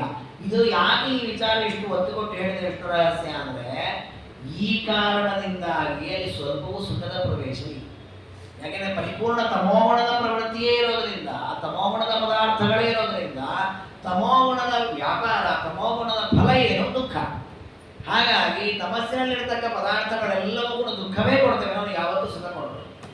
ನೋಡಿ, ಮೋಕ್ಷದಲ್ಲಿರತಕ್ಕ ಪದಾರ್ಥಗಳು ಸುಖ ಯಾಕೆ ಕೊಡುತ್ತೆ? ಅಲ್ಲಿರುವ ಎಲ್ಲ ಪದಾರ್ಥಗಳು ಶುದ್ಧ ಸತ್ವವೇ. ಅಲ್ಲಿ ರಜೋಗುಣದ ಸಂಪರ್ಕ ಇದ್ರೆ ದುಃಖ ಮಿಶ್ರ ಆಗ್ತಿತ್ತು, ತಮೋಗುಣದ ಸಂಪರ್ಕ ಇದ್ರೆ ದುಃಖ ಪ್ರಾಪ್ತಿ ಆಗ್ತಿತ್ತು, ಅದೆರಡೂ ಇಲ್ಲ. ಹೀಗೆ ಪರಮಾತ್ಮ ಆ ನಿತ್ಯವಾದ ಮೋಕ್ಷ, ನಿತ್ಯವಾದ ಅಂತಂತಮಸ್ಸು, ಅಲ್ಲಿರತಕ್ಕಂತಹ ವ್ಯಕ್ತಿಗಳ ಜೀವನದ ಅನುಭವಗಳೇನಾಗತ್ತೆ, ಅವರಿಗೆ ನಾನಾ ವಿಧವಾದ ಪದಾರ್ಥಗಳ ಸಂಪರ್ಕ ಆಗತ್ತೆ. ಅದರ ಒಡನಾಟಕ್ಕಾಗಿ ಶುದ್ಧ ಸತ್ವವನ್ನು, ಶುದ್ಧ ತಮೋಗುಣವನ್ನು ವ್ಯವಸ್ಥೆ ಮಾಡಿದ್ದಾನೆ. ಅದರಲ್ಲಿ ಲಕ್ಷ್ಮೀದೇವಿ ಆ ಎರಡು ರೂಪಗಳಿಂದ ಆ ಕಾರ್ಯವನ್ನು ಮಾಡುತ್ತಾನೆ. ಇನ್ನು ರಜೋ ಗುಣ ಏನಿದೆ ಅದು ಮಿಶ್ರವಾದದ್ದೇ, ಅದರಲ್ಲಿ ಶುದ್ಧವಾದ ರಜೋಗುಣ ಅಂತ ಇರೋದೇ ಇಲ್ಲ. ಹೀಗೆ ರಜೋಗುಣ ಯಾವತ್ತು ಸತ್ವಗುಣ ತಮೋಗುಣದ ಮಿಶ್ರವಾಗಿಯೇ ಇರ್ತದೆ. ಅದು ಸಂಸಾರಕ್ಕೆ ವಿನಿಯೋಗ ಆಗಬಹುದು. ಸಂಸಾರದಲ್ಲಿ ನಾವೆಲ್ಲ ಪದಾರ್ಥಗಳನ್ನು ನೋಡ್ತೇವೆ, ಇದು ರಜೋಗುಣ ಪ್ರಚುರವಾದ ಪದಾರ್ಥಗಳೇ ಇರುವಂತಹದ್ದು. ಹೀಗೆ ಪರಮಾತ್ಮ ಮೂರು ರೀತಿಯಲ್ಲಿ ಗುಣಗಳನ್ನು ವ್ಯವಸ್ಥೆ ಮಾಡಿದ್ದಾನೆ. ನೋಡಿ, ಈ ಗುಣಗಳ ವ್ಯವಸ್ಥೆಯನ್ನು ಯಾಕೆ ದೇವರು ಮಾಡಿದ? ಸತ್ವ ತಮಸ್ಸು ಮೂರು ಗುಣ ಯಾಕೆ ಬೇಕಿತ್ತು ಅಲ್ವಾ? ಎರಡೇ ಗುಣ ಸಾಕಿತ್ತು, ಸತ್ವ ತಮಸ್ಸು, ಅಥವಾ ಸತ್ವ ರಜಸ್ಸು, ಅಥವಾ ರಜಸ್ಸು ತಮಸ್ಸು. ಈ ಮೂರು ಯಾಕೆ ಮಾಡಿದ? ಅಥವಾ ನಾಲ್ಕಾದ್ರೂ ಮಾಡ್ಬೋದಿತ್ತು, ಮೂರೇ ಯಾಕೆ ಮಾಡಿದ ಅಂದ್ರೆ, ಏವಂ ರಾಶಿತ್ರಯೇ ಜಾತೆ ಶ್ರೀಭೂ ದುರ್ಗಾಭಿರಕ್ಷಿತೆ. ಮೂರು ರೀತಿಯಲ್ಲಿ ಈ ಗುಣಗಳ ವ್ಯವಸ್ಥೆ ಮಾಡಿದ್ದು ಯಾಕೆ ಅಂದ್ರೆ, ಈ ಗುಣಗಳ ಫಲವನ್ನ ಅನುಭವಿಸತಕ್ಕ ಜೀವಿಗಳಲ್ಲಿ ಮೂರು ರೀತಿಯ ವ್ಯಕ್ತಿತ್ವ ಇದೆ. ಸಾತ್ವಿಕರು, ರಾಜಸರು, ತಾಮಸರು ಅಂತ ತ್ರಿವಿಧ ಜೀವರೇನಿದ್ದಾರೆ, ಆ ತ್ರಿವಿಧ ಜೀವನ ಸಾಧನೆಗೆ ಅನುಕೂಲವಾಗಲಿ ಅಂತ ಈ ಮೂರು ಗುಣ ಇರೋದು. ಎಷ್ಟು ಸೂಕ್ಷ್ಮ ಇದೆ ಅಂದ್ರೆ, ಜೀವನ ಸ್ವರೂಪಕ್ಕೆ ಅನುಗುಣವಾಗಿ ಈ ಗುಣಗಳ ವ್ಯವಸ್ಥೆಯನ್ನು ಮಾಡಿದ್ದಾನೆ ಪರಮಾತ್ಮ. ನೋಡಿ, ಸತ್ವಗುಣದ ಪ್ರವೃತ್ತಿ ಅವನಿಗೆ ಒಳ್ಳೆಯ ಕಾರ್ಯದಲ್ಲಿ ಮಾಡುವ ಆಸಕ್ತಿ ಬರುವಂತಹದ್ದು, ದೇವರಲ್ಲಿ ಶ್ರದ್ಧೆ ಬರುವಂತಹದ್ದು, ವೇದಾದಿಗಳ ಬಗ್ಗೆ ವಿಶ್ವಾಸ ಬರುವಂತಹದ್ದು, ಧರ್ಮ ಮಾಡಬೇಕು ಅನ್ನೋ ಬುದ್ಧಿ, ಇದೆಲ್ಲ ಸತ್ವಗುಣದ ಪ್ರವೃತ್ತಿ. ನೋಡಿ, ಈ ಸತ್ವಗುಣದ ಪ್ರವೃತ್ತಿ ಯಾರಲ್ಲಿ ಆಗುತ್ತೆ? ಒಬ್ಬ ತಮೋಗುಣದ ಸ್ವಭಾವದ ವ್ಯಕ್ತಿಗೆ ಈ ಸತ್ವಗುಣದ ಎಷ್ಟೇ ಪ್ರಯೋಜನ ಆಗಲ್ಲ. ಹಾಗಾಗಿ ಈ ಸತ್ವಗುಣದ ಪ್ರವೃತ್ತಿನ ಪರಮಾತ್ಮ ಮಾಡಿಟ್ಟದ್ದು ಯಾಕೆ ಅಂದ್ರೆ, ಸಾತ್ವಿಕ ಜೀವನ ಉದ್ಧಾರಕ್ಕಾಗಿ ಮಾಡಿಟ್ಟು. ಹೀಗೆ ದೇವರು ನೋಡಿ, ಆ ಜೀವನ ಸ್ವರೂಪ ಬೋಧ ಯೋಗ್ಯತೆಗೆ ಅನುಗುಣವಾಗಿ ನಿತ್ಯದಲ್ಲಿ ತ್ರಿಗುಣಗಳ ವ್ಯವಸ್ಥೆ ಮಾಡಿದ್ದಾರೆ. ನಾವು ಭಗವದ್ಗೀತೆಯಲ್ಲಿ ನೋಡ್ತೇವೆ, ಶ್ರದ್ಧಾತ್ರಯ, ಗುಣತ್ರಯ ಎಲ್ಲ ಮೂರು ಹೇಳ್ತಾ ಹೋಗಿದ್ದಾನೆ. ದಾನದಲ್ಲಿ ಮೂರು ವಿಧ, ತಾಮಸ ದಾನ, ರಾಜಸದಾನ, ಸಾತ್ವಿಕ ದಾನ. ಆಮೇಲೆ ಕರ್ಮದಲ್ಲಿ ಮೂರು ವಿಧ, ಆಮೇಲೆ ಜ್ಞಾನದಲ್ಲಿ ಮೂರು ವಿಧ. ಎಲ್ಲರಲ್ಲೂ ಪ್ರತಿಯೊಂದರಲ್ಲೂ ಮೂರು ವಿಧವನ್ನು ಹೇಳ್ತಾ ಹೋಗಿದ್ದಾನೆ ದೇವರು. ಹಾಗಾಗಿ ಈ ತ್ರೈವಿಧ್ಯ ಯಾಕೆ ಹೇಳಿದ ಅಂತಂದ್ರೆ, ಮೂರು ಗುಣಗಳಿಂದಾಗಿ ತ್ರೈವಿಧ್ಯ ಬಂದದ್ದಲ್ಲ, ಈ ಮೂರು ಗುಣಗಳನ್ನು ಹೊಂದಲಿಕ್ಕೆ ಅರ್ಹರಾದ ಜೀವನಲ್ಲಿ ತ್ರೈವಿಧ್ಯ ಇದೆ. ಸಾತ್ವಿಕರು, ರಾಜಸರು, ತಾಮಸರು ಅಂತ ಸ್ವರೂಪಭೂತವಾಗಿ ಆ ಸ್ವಭಾವದ ವ್ಯಕ್ತಿಗಳಿದ್ದಾರೆ. ಆ ವ್ಯಕ್ತಿಗಳ ಕಾರ್ಯವನ್ನು ಮಾಡಿಸ್ಲಿಕ್ಕೆ ಆ ಗುಣಗಳು ಬೇಕು. ಕ್ರಿಕೆಟ್ ಆಡುವವರನ್ನು ಆಡಿಸ್ಲಿಕ್ಕೆ ಕ್ರಿಕೆಟ್ ಬಲ್ಲವರು ಬೇಕು. ವಾಲಿಬಾಲ್ ಆಡಿಸೋರಿಗೆ ಆಡ್ಬೇಕನ್ನೋರಿಗೆ ವಾಲಿಬಾಲ್ ಆಡಿಸೋದು ಬೇಕು. ಕ್ರಿಕೆಟ್ ಆಡಿಸೋ ವಾಲಿಬಾಲ್ ಅವ್ರನ್ನ ಆಡಿಸೋದಕ್ಕೆ ಬರೋದು. ಹಾಗೆ ಸತ್ವಗುಣದವರ ಕಾರ್ಯಗಳು, ಅವರ ಪ್ರವೃತ್ತಿ, ಅವರ ಇಂಟ್ರೆಸ್ಟ್, ಅವರ ಮುಂದಿನ ಕಾರ್ಯದ ಉದ್ಯೋಗ ಇತ್ಯಾದಿಗಳೆಲ್ಲ ಮಾಡಿಸ್ಲಿಕ್ಕೆ ಸತ್ವಗುಣ ಬೇಕು. ರಾಜಸದ ಕಾರ್ಯಗಳನ್ನು ಮಾಡಿಸ್ಲಿಕ್ಕೆ ರಜೋಗುಣ ಬೇಕು. ಹೀಗೆ ಪರಮಾತ್ಮ ತ್ರಿವಿಧ ಜೀವನ ವ್ಯವಸ್ಥೆಗೆ ಅನುಗುಣವಾಗಿ ಮೂರು ಗುಣಗಳನ್ನು ವ್ಯವಸ್ಥೆ ಮಾಡಿದ. ಆ ಮೂರು ಗುಣಕ್ಕೆ ಶ್ರೀ ಭೂ ದುರ್ಗಾ ಅಥವಾ ಮೂರು ರೂಪದಿಂದ ಲಕ್ಷ್ಮೀದೇವಿ ನಿಯಾಮಕರಾಗಿದ್ದಾರೆ.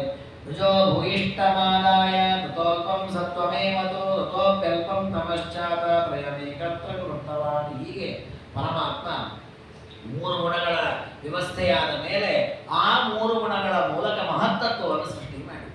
ಮಹತ್ತತ್ವ ಅನ್ನುವಂಥದ್ದೇನು, ಇದು ಬ್ರಹ್ಮದೇವರ ದೇಹ, ಬ್ರಹ್ಮದೇವರ ಶರೀರ ಚತುರ್ಮುಖ, ಅವರ ಕೈ ಕಾಲು ಇನ್ನೊಂದು ಬ್ರಹ್ಮದೇವರ ಶರೀರ ಇದೆ.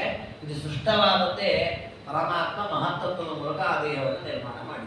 ನೋಡಿ, ದೇವರ ಸೃಷ್ಟಿ ಎಷ್ಟು ವ್ಯವಸ್ಥಿತವಾಗಿ ಆಗತ್ತೆ ಅಂದರೆ, ದೇವತೆಗಳನ್ನು ಸೃಷ್ಟಿ ಮಾಡುವಾಗ, ಜೀವನನ್ನು ಸೃಷ್ಟಿ ಮಾಡುವಾಗ ಅವರಿಗೆ ಸಂಬಂಧಪಟ್ಟ ದೇಹವನ್ನು ಸೃಷ್ಟಿ ಮಾಡಿ ಆ ನಂತರ ಅವರನ್ನು ಸೃಷ್ಟಿ ಮಾಡಿ. ಬ್ರಹ್ಮದೇವನ ಸೃಷ್ಟಿ ಮಾಡಿಬಿಡೋದು, ಆಮೇಲೆ ಅವ್ರಿಗೆ ದೇಹ ಕೊಡೋದು, ಅಲ್ಲಿ ತನಕ ಅವ್ರೇನು ಮಾಡಬೇಕು? ಅದಕ್ಕೆ ಮೊದಲು ದೇಹ ಸೃಷ್ಟಿ ಮಾಡಿದ, ಮಹತ್ತತ್ವವನ್ನು ಸೃಷ್ಟಿ ಮಾಡಿದ.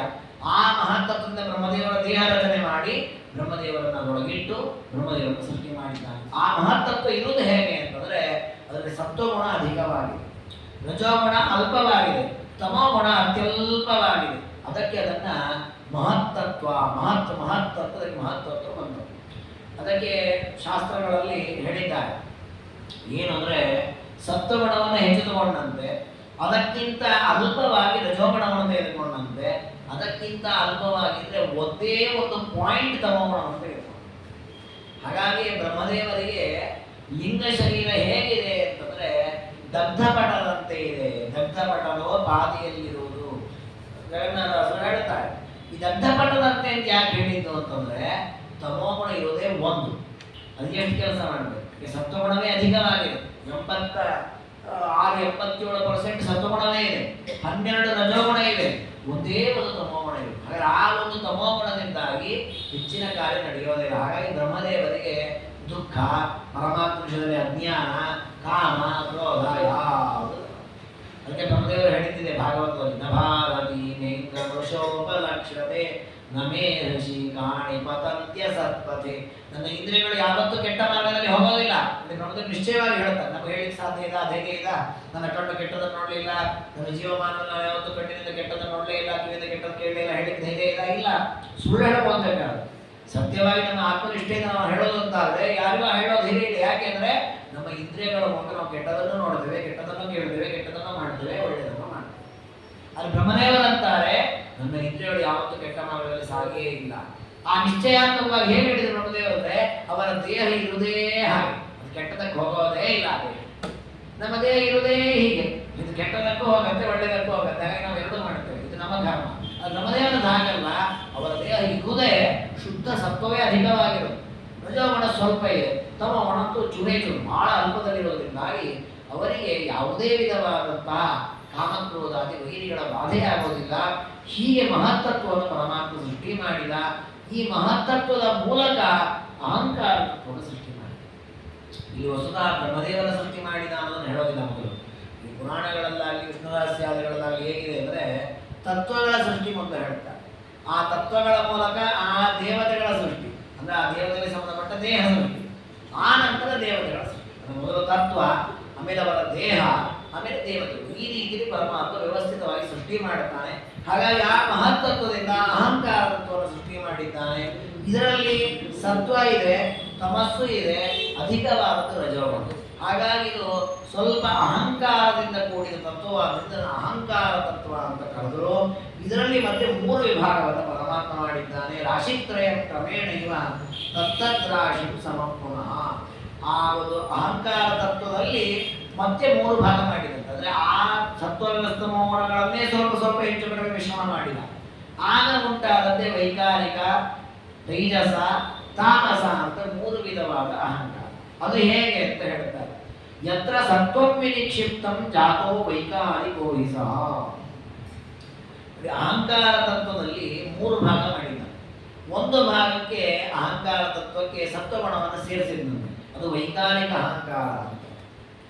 ಇನ್ನೊಂದು ಅಹಂಕಾರ ತತ್ವದ ಭಾಗಕ್ಕೆ ರಜೋಗುಣವನ್ನು ಸೇರಿಸಿದ, ಅದನ್ನು ತೈಜಸ ಅಹಂಕಾರ ಅಂತ. ಇನ್ನೊಂದು ಅಹಂಕಾರ ತತ್ವದ ಉಳಿದ ಭಾಗಕ್ಕೆ ತಮೋಗುಣದ ಸ್ವಲ್ಪ ಭಾಗ ಸೇರಿಸಿದ, ಅದು ತಾಮಸ ಅಹಂಕಾರ. ಹೀಗೆ ಅಹಂಕಾರದಲ್ಲಿ 3 ವಿಧವಾದಂತಹ ಪದಾರ್ಥಗಳನ್ನು ಪರಮಾತ್ಮ ಸೃಷ್ಟಿ ಮಾಡಿ. ಅರ್ಥವೈಕಾರಿಕ ಬ್ರಹ್ಮ ದೇವದೇಹಾನ್ಮನಸ್ತತ ವಿನಿರ್ಮಮೇ ತೈಜಸಾರ್ಧ ಜ್ಞಾನ ಕರ್ಮೇಂದ್ರಿಯಾಣಿ ಚ ಋಷಿ ಗಂಧರ್ವ ಮುಖ್ಯ ದೇಹಾನಪಿ ವಿಭಾಗಶಃ. ಈಗ ಅಹಂಕಾರದಲ್ಲಿ ಮೂರು ಸಿಕ್ಕಿತು ನಮಗೆ, ವೈಕಾರಿಕ, ತೈಜಸ, ತಾಮಸ ಅಂತ. ಇದರ ವೈಕಾರಿಕ ಅನ್ನುವ ಅಹಂಕಾರ ಏನಿದೆ, ಇದರಿಂದ ದೇವತೆಗಳ ಶರೀರವನ್ನು ನಿರ್ಮಾಣ ಮಾಡಿದ್ದಾರೆ. ಇಂದ್ರದೇವರು, ಸೂರ್ಯ, ಚಂದ್ರ, ಇವರಿಗೆಲ್ಲ ದೇಹ ಇದೆ. ಆ ದೇಹ ಎಲ್ಲ ಯಾವುದರಿಂದ ಆದದ್ದು? ಎಲ್ಲ ವೈಕಾರಿಕ ಅಹಂಕಾರದಿಂದ. ಈಗ ಬ್ರಹ್ಮದೇವರ ದೇಹ ಆದದ್ದು ಮಹತ್ತತ್ವದಿಂದ, ಅದು ದೇವತೆಗಳ ದೇಹ ಆದ ಮಹತ್ತತ್ವದಿಂದ ಅಲ್ಲ. ಮತ್ತೆ ದೇವತೆಗಳ ದೇಹ ಆದದ್ದು ಯಾವುದರಿಂದ? ವೈಕಾರಿಕ ಅಹಂಕಾರದಿಂದ. ಇನ್ನು ತೈಜಸ ಅಂತ ಒಂದು ಅಹಂಕಾರ ಇದೆ. ಆ ಅಹಂಕಾರದ ಅರ್ಧ ಭಾಗದಿಂದ ಪರಮಾತ್ಮ ಜ್ಞಾನೇಂದ್ರಿಯ, ಕರ್ಮೇಂದ್ರಿಯ, ಮನಸ್ಸು ಇವುಗಳನ್ನು ಸೃಷ್ಟಿ ಮಾಡಿ. ಜ್ಞಾನೇಂದ್ರಿಯ 5 ಜ್ಞಾನೇಂದ್ರಿಯಗಳಿವೆ: ಶ್ರೋತ್ರ, ಚಕ್ಷು, ರಸನ, ಘ್ರಾಣ, ತ್ವಕ್ ಅಂತ. ಇನ್ನು 5 ಕರ್ಮೇಂದ್ರಿಯ: ವಾಕ್, ಪಾಣಿ, ಪಾದ, ಪಾಯು, ಉಪಸ್ಥ ಅಂತ. ಈ 10 ಇಂದ್ರಿಯಗಳು ಕೂಡ ಪರಮಾತ್ಮ ತೈಜಸ ಅಥವಾ ಅಹಂಕಾರದಿಂದ ಸೃಷ್ಟಿ ಮಾಡಿದೆ. ಇನ್ನು ತಾಮಸ ಅರ್ಥಾತ್ ಮೃದವ. ನೋಡಿ ಎಷ್ಟು ಚಮತ್ಕಾರ ಅಂದ್ರೆ, ವೈಕಾರಿಕ, ತೈಜಸ, ತಾಮಸ ಅನ್ನೋದು ವೈಕಾರಿಕ ಅನ್ನುವ ಅಹಂಕಾರದಲ್ಲಿ ಸತ್ವಗುಣ ಜಾಸ್ತಿ ಇದೆ, ನಾವು ನೋಡಿದ್ದೇವೆ. ಹೇಗೆ ಅಹಂಕಾರದ ಅಂದ್ರೆ ಒಂದು ಮಿಶ್ರಣ ಮಾಡಿ ಮಹತ್ತತ್ವದಲ್ಲಿ ಸ್ವಲ್ಪ ಕ್ಷೋಭೆಯನ್ನು ಮಾಡಿ ಅಹಂಕಾರ ತತ್ವ ನಿರ್ಮಾಣ ಮಾಡಿದ ಪರಮಾತ್ಮ, ಆ ಅಹಂಕಾರ ತತ್ವದಲ್ಲಿ 3 ಭಾಗ ಮಾಡಿ ಒಂದು ಭಾಗಕ್ಕೆ ಸತ್ವವನ್ನು ಸೇರಿಸಿದಾಗ ಅದು ವೈಕಾರಿಕ. ಹಾಗಾದ್ರೆ ಆ ವೈಕಾರಿಕ ಅನ್ನುವ ಅಹಂಕಾರ ಭಾಗದಲ್ಲಿ ಸತ್ವಗುಣ ಜಾಸ್ತಿ ಇದೆ. ಆ ಒಂದು ಪದಾರ್ಥದಿಂದ, ವೈಕಾರಿಕ ಅಹಂಕಾರದಿಂದ ದೇವತೆಗಳ ದೇಹವನ್ನು ಸೃಷ್ಟಿ ಮಾಡಿದೆ. ಅದೇ ಮಧ್ಯದಲ್ಲಿದೆ ತೈಜಸ ಅನ್ನುವ ಅಹಂಕಾರ. ಆ ಅಹಂಕಾರದಲ್ಲಿ ರಜೋಗುಣ ಸ್ವಲ್ಪ ಜಾಸ್ತಿ ಇದೆ. ಆ ಒಂದು ತತ್ವದಿಂದ ಪರಮಾತ್ಮ ಏನು ಜ್ಞಾನೇಂದ್ರಿಯ, ಕರ್ಮೇಂದ್ರಿಯಗಳನ್ನು ಸೃಷ್ಟಿ ಮಾಡಿದ, ಅದರ ಜೊತೆಗೆ ಋಷಿ, ಗಂಧರ್ವ ಮೊದಲಾದವರ ದೇಹವನ್ನು ಸೃಷ್ಟಿ ಮಾಡಿದ. ಅಂದ್ರೆ ದೇವತೆಗಳ ದೇಹಕ್ಕೂ ಋಷಿಗಂಧರ್ವರ ದೇಹಕ್ಕೂ ವ್ಯತ್ಯಾಸ ಇದೆ. ದೇವತೆಗಳ ದೇಹದಲ್ಲಿ ಸತ್ವ ಜಾಸ್ತಿ ಇದೆ, ಋಷಿಗಂಧರ್ವರ ದೇಹದಲ್ಲಿ ರಜೋಗುಣ ಜಾಸ್ತಿ ಇದೆ. ಇದರಿಂದ ಏನಾಯಿತು ಅಂದ್ರೆ, ದೇವತೆಗಳಿಗೆ ಬರುವ ಅಜ್ಞಾನಾದಿಗಳಿಗಿಂತ ಋಷಿಗಳಿಗೆ ಬರುವ ಅಜ್ಞಾನಾದಿಗಳು ಜಾಸ್ತಿ. ಇದು ನಾವು ನೋಡ್ತೇವೆ ಪುರಾಣ ಇತಿಹಾಸಗಳಲ್ಲಿ. ಒಂದು ಪ್ರಸಿದ್ಧವಾದ ಒಂದು ಕಥೆ ಇದೆ. ಉಪರಿಚರ ಅಂತ ಒಬ್ಬ ವಸು ರಾಜ, ಅವನ ಅಖಾಡದಲ್ಲಿ ಸಂಚಾರ ಮಾಡ್ತಾ ಇರ್ತಾನೆ. ಅವನು ಸಂಚಾರ ಮಾಡುವಾಗ ಈ ಪಶುಯಾಗವನ್ನು ಮಾಡಬೇಕೋ ಮಾಡಬಾರ್ದು ಒಂದು ಚರ್ಚೆ. ಮಹಾಭಾರತದಲ್ಲಿ ಬರ್ತದೆ ಈ ಕಥೆ. ಪಶುಯಾಗ ಮಾಡಬೇಕೋ ಮಾಡಬಾರ್ದು. ಪಶುಯಾಗ ಮಾಡಬೇಕು ಅಂತ ದೇವತೆಗಳು ಹೇಳ್ತಾರೆ. ಋಷಿಗಳಂತಾರೆ ಪಶುಯಾಗ ಮಾಡಬಾರದು ಅಂತ. ಋಷಿಗಳ ಅಂದರೆ ಇಷ್ಟದಿಂದ ಮಾಡಬೇಕು, ಯಾವುದೇ ಪಶುವನ್ನು ಹಿಂಸೆ ಮಾಡಲಿಕ್ಕಿಲ್ಲ ಅಂತ ಇವರ ವಾದ. ಈ ಚರ್ಚೆ ಜೋರಾಗಿ ನಡೀತದೆ. ನಡೆದಾಗ ಮಧ್ಯದಲ್ಲಿ ಉಪರಿಚರ ವಸುವನ್ನು ಕರೀತಾರೆ. ಕರೆದು ಕೇಳುತ್ತಾರೆ, ಉಪರಿಚರ ವಸು ನೀನು ಹೇಳಪ್ಪ, ದೇವತೆಗಳೆಲ್ಲ ಪಶುಯಾಗ ಮಾಡಬೇಕು ಅಂತ ಹೇಳ್ತಾ ಇದ್ದಾರೆ, ಇನ್ನು ಈ ಋಷಿಗಳೆಲ್ಲ ಮಾಡಬಾರದು ಅಂತ ಇದ್ದಾರೆ, ನಿನ್ನ ಅಭಿಪ್ರಾಯ ಏನು? ಆಗ ಉಪರಿಚರ ವಸು ಅಂತಾರೆ, ಇಲ್ಲ, ಎಷ್ಟೇ ಅಂದ್ರೆ ಋಷಿಗಳಿಗಿಂತ ದೇವತೆಗಳು ಉತ್ತಮರು, ಅವ್ರು ಹೇಳಿದಂತೆ ಪಶುಯಾಗ ಮಾಡದೆ ಸೂಕ್ತ ಅಂತ ಅಂದ್ಬಿಡ್ತಾರೆ. ಆಗ ಸಿಟ್ಟು ಋಷಿಗಳು ಶಾಪ ಮಾಡ್ಬಿಡ್ತಾರೆ, ನೀನು ಕೆಳಗೆ ಬಿದ್ದುಬಿಡು. ಆಗ ಉಪರಿಚರ ವಸು ಕೆಳಗೆ ಬೀಳುತ್ತಾನೆ. ಆಗ ದೇವತೆಗಳು ಮತ್ತವನ ಮೇಲೆ ಕೆತ್ತಾರೆ, ಮತ್ತೆ ಆ ನಿರ್ಣಯವನ್ನು ಮಾಡ್ತಾರೆ. ಇದು ಮಹಾಭಾರತಗಳು ಒಂದು ಕಥೆ. ಇಲ್ಲಿ ಗಮನಿಸಬೇಕಾದ್ದೇನು ಅಂದ್ರೆ, ದೇವತೆಗಳಿಗೂ ಋಷಿಗಳಿಗೂ ಇಬ್ಬರಿಗೂ ಚರ್ಚೆ ನಡೆದಾಗ ದೇವತೆಗಳಿಗೆ ಕೋಪ ಬರಲಿಲ್ಲ, ಋಷಿಗಳಿಗೆ ಕೋಪ ಬಂತು, ಶಾಪ ಕೊಡಿ. ಅಂದ್ರೆ ತಾತ್ಪರ್ಯ ದೇವತೆಗಳಿಗಿಂತಲೂ ಕೂಡ ಋಷಿಗಳಲ್ಲಿ ಕೋಪ ಆದಗಳು ಸ್ವಲ್ಪ ಜಾಸ್ತಿ ಬಂತು. ಅಜ್ಞಾನಿಗಳು ಬರೋ ಪ್ರಸಂಗ ಇದೆ. ಯಾಕೆ ಅಂದ್ರೆ, ದೇವತೆಗಳ ದೇಹಕ್ಕಿಂತ ಋಷಿಮುನಿಗಳ ದೇಹದಲ್ಲಿ ಅಹಂಕಾರದ ರಜೋಗುಣದ ಪ್ರವೃತ್ತಿ ಜಾಸ್ತಿ. ಹಾಗಾಗಿ ಕಾಮಾದಿಗಳು ಜಾಸ್ತಿ, ಕ್ರೋಧಾದಿಗಳು ಜಾಸ್ತಿ ಅನ್ನೋದನ್ನ ಈ ಒಂದು ಪ್ರಸಂಗದಲ್ಲಿ ವಿಷ್ಣುದಾಸ ತೋರಿಸಿಕೊಡುತ್ತದೆ. ಅದಾದ ಮೇಲೆ ತಾಮಸ ಅನ್ನುವ ಅಹಂಕಾರ ಏನಿದೆ, ಅದರಿಂದ ಅದರ ಅರ್ಥವನ್ನು ತೆಗೆದುಕೊಂಡು ಪರಮಾತ್ಮ 5 ಭೂತಗಳನ್ನು ಸೃಷ್ಟಿ ಮಾಡಿದ. ಶಬ್ದ, ಸ್ಪರ್ಶ, ರೂಪ, ರಸ, ಗಂಧ ಅಂತ 5 ಗುಣಗಳು. ಆ ಗುಣಗಳ ಮೂಲಕ ಪಂಚ ವಿಷಯಗಳು ಅಂತ ಹೇಳಬಹುದು, 5 ಗುಣಗಳು ಅಂತ ಹೇಳ್ಬೋದು. ಅದರ ಮೂಲಕ ಪರಮಾತ್ಮ ಯಕ್ಷ, ರಾಕ್ಷಸ ಮೊದಲಾದ ದೇಹಗಳನ್ನು ಸೃಷ್ಟಿ ಮಾಡಿದ.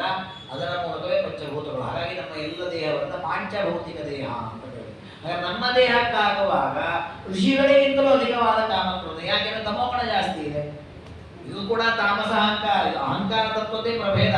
ಆದರೆ ಇದರಲ್ಲಿ ತಮೋಗುಣದ ಆಧಿಕ್ಯ ಇರುವುದರಿಂದಾಗಿ ಋಷಿಮನೆಗಳಿಗಿಂತ ದೇವತೆಗಳಿಗಿಂತಲೂ ಅಧಿಕವಾದ ಕಾಮ, ಕ್ರೋಧ, ಲೋಭ ಇದೆಲ್ಲ ಮನುಷ್ಯರಿಗೆ ಜಾಸ್ತಿ ಬರ್ತದೆ. ಹೀಗೆ ಅದರಲ್ಲಿಯೂ ಕೂಡ ತಮೋಗುಣ ಜಾಸ್ತಿ ಆದಂತೆ ದೈತ್ಯರ ಸೃಷ್ಟಿ. ಹಾಗೆ ಅವರಿಗೆ ಕಾಮಾದಿಗಳು ಅತಿರೇಕಕ್ಕೆ ಬರುತ್ತೆ. ಇದು ಸುಮ್ಮನೆ ಸಾಮಾನ್ಯವಾಗಿ ಒಂದು ಚಿತ್ರಣಕ್ಕಾಗಿ ಈ ರೀತಿ ಹೇಳಿದ್ದು. ಸತ್ವಗುಣ, ರಜಗುಣ, ತಮೋಗುಣ ಅವುಗಳ ಮಿಶ್ರಣ, ಮಹತ್ತತ್ವದಲ್ಲಿ ಆಧಿಕ್ಯ, ಅಹಂಕಾರದಲ್ಲಿ ಮತ್ತದರ ಮಿಶ್ರಣ, ಹೀಗೆ ಹೇಳ್ತಾ ಹೋದದ್ದು. ವಸ್ತು ಇಲ್ಲಿ ಒಂದೊಂದು ವ್ಯಕ್ತಿಯ ಸೃಷ್ಟಿಯಲ್ಲಿಯೂ ಕೂಡ ಈ ಸತ್ವಗುಣ ತಮೋಗುಣಗಳ ಏರಿಳಿತಗಳಿರುತ್ತೆ.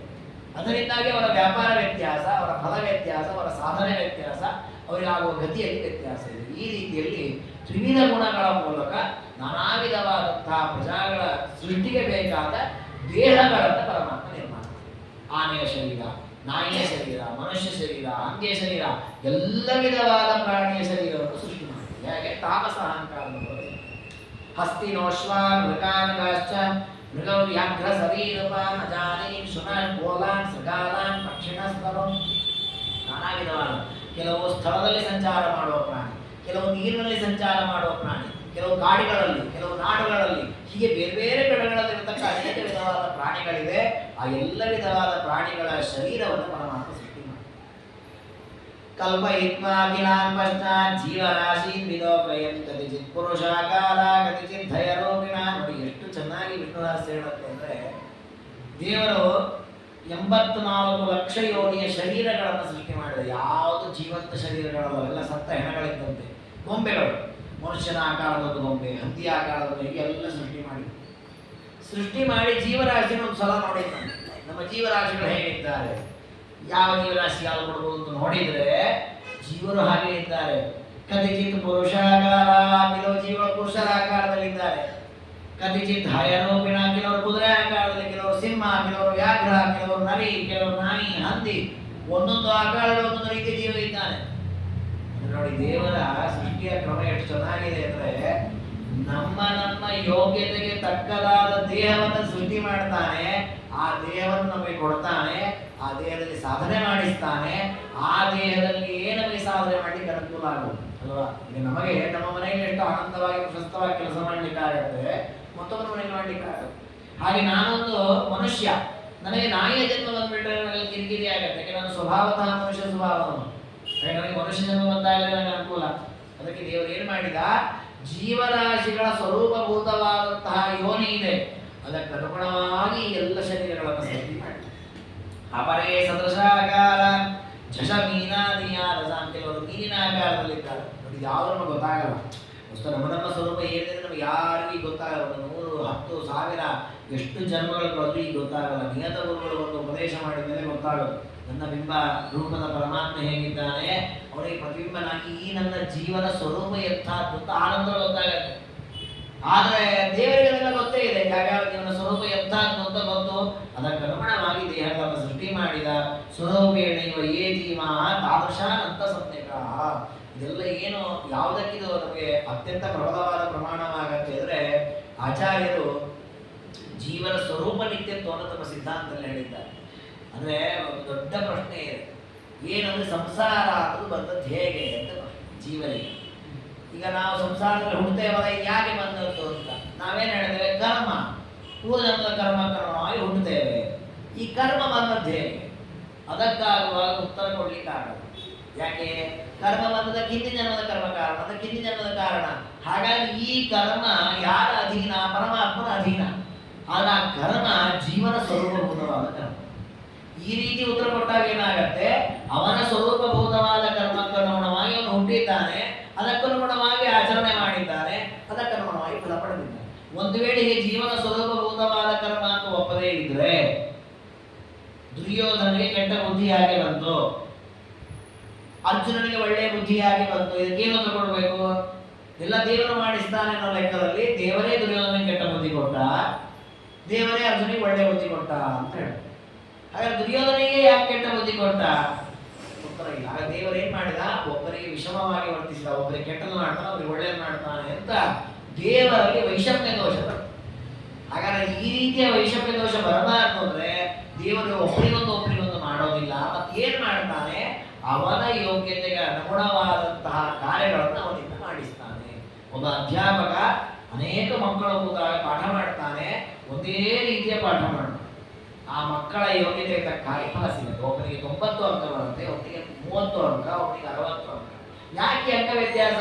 ಪಾಠ ಮಾಡುವ ಅಧ್ಯಾಪಕ ಒಬ್ಬರಿಗೆ ಒಂದು ರೀತಿ ಪಾಠ ಮಾಡಿದ್ದ ಇಲ್ಲ, ಎಲ್ಲ ಮಕ್ಕಳನ್ನು ಒಟ್ಟಿಗೆ ಕೂಡಿಸಿ ಪಾಠ ಮಾಡಿದ್ದ. ಅದು ಯೋಗ್ಯತೆ ಅಲ್ಪ ಇವನು, ಅದಕ್ಕೆ ಇವನಿಗೆ 30 ಅಂಕ. ಅವನು ಭಾರಿ ಬುದ್ಧಿವಂತಿಗೆ 90 ಅಂಕ. ಹಾಗೆ ಸ್ವರೂಪತಃ ಯೋಗ್ಯತೆ ಇದೆ ಜೀವನದ್ದು. ಅವನೊಂದು ಸ್ವರೂಪತಃ ನಾಯಿಯೋ, ಹಂದಿಯೋ, ಮನುಷ್ಯನೋ, ಪ್ರಾಣಿಯೋ ಏನೋ ಒಂದಿದೆ ಸ್ವರೂಪತಃ ಯೋಗ್ಯತೆ. ಆ ಯೋಗ್ಯತೆಗೆ ಅನುಗುಣವಾಗಿ ಪರಮಾತ್ಮ ಮಾಡಿಸ್ತಾನೆ. ಆದ್ದರಿಂದ ಇಲ್ಲಿ ಪರಮಾತ್ಮನ ತಪ್ಪಿಲ್ಲ. ಜೀವನದ್ದೇ ಕರ್ಮಗಳು, ಅವನೇ ಮಾಡಿದ ಅವನದ್ದೇ ಫಲವನ್ನು ಅನುಭವಿಸುವಂತೆ ಕೊಡ್ತಾನೆ. ಹೀಗೆ ಪರಮಾತ್ಮನ ಯಾವುದೇ ವಿಧವಾದ ವೈಷಮ್ಯಾದಿ ದೋಷಗಳಿಲ್ಲ ಅಂತ ತಿಳಿಸ್ಲಿಕ್ಕೋಸ್ಕರವಾಗಿ ಶಾಸ್ತ್ರಗಳಲ್ಲಿ ಜೀವರು ಏನಿದ್ದಾರೆ ಅವರಿಗೆ ಸ್ವರೂಪಭೂತವಾದ ಅಸ್ತಿತ್ವ ಇದೆ, ಜೀವರು ನಿತ್ಯ ಅನ್ನೋದನ್ನ ಶಾಸ್ತ್ರಗಳಲ್ಲಿ ತಿಳಿಸಿದ್ದಾರೆ.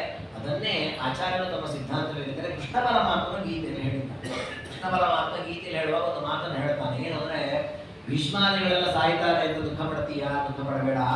ಯಾಕೆ ಅಂದ್ರೆ ಅವ್ರು ಯಾರು ಸಾಯೋದಿಲ್ಲ, ಅವರ ದೇಹಕ್ಕೆ ನಾಶವಾಗತ್ತೆ, ಅವರ ಆತ್ಮಕ್ಕೆ ನಾಶ ಆಗೋದಿಲ್ಲ. ನನಗೂ ನಾಶ ಇಲ್ಲ. ನತ್ವೇವಾ ಜಾತು ನಾಸಂ ನತ್ವಮನೇಮೇ ಜನಾಧಿಪ.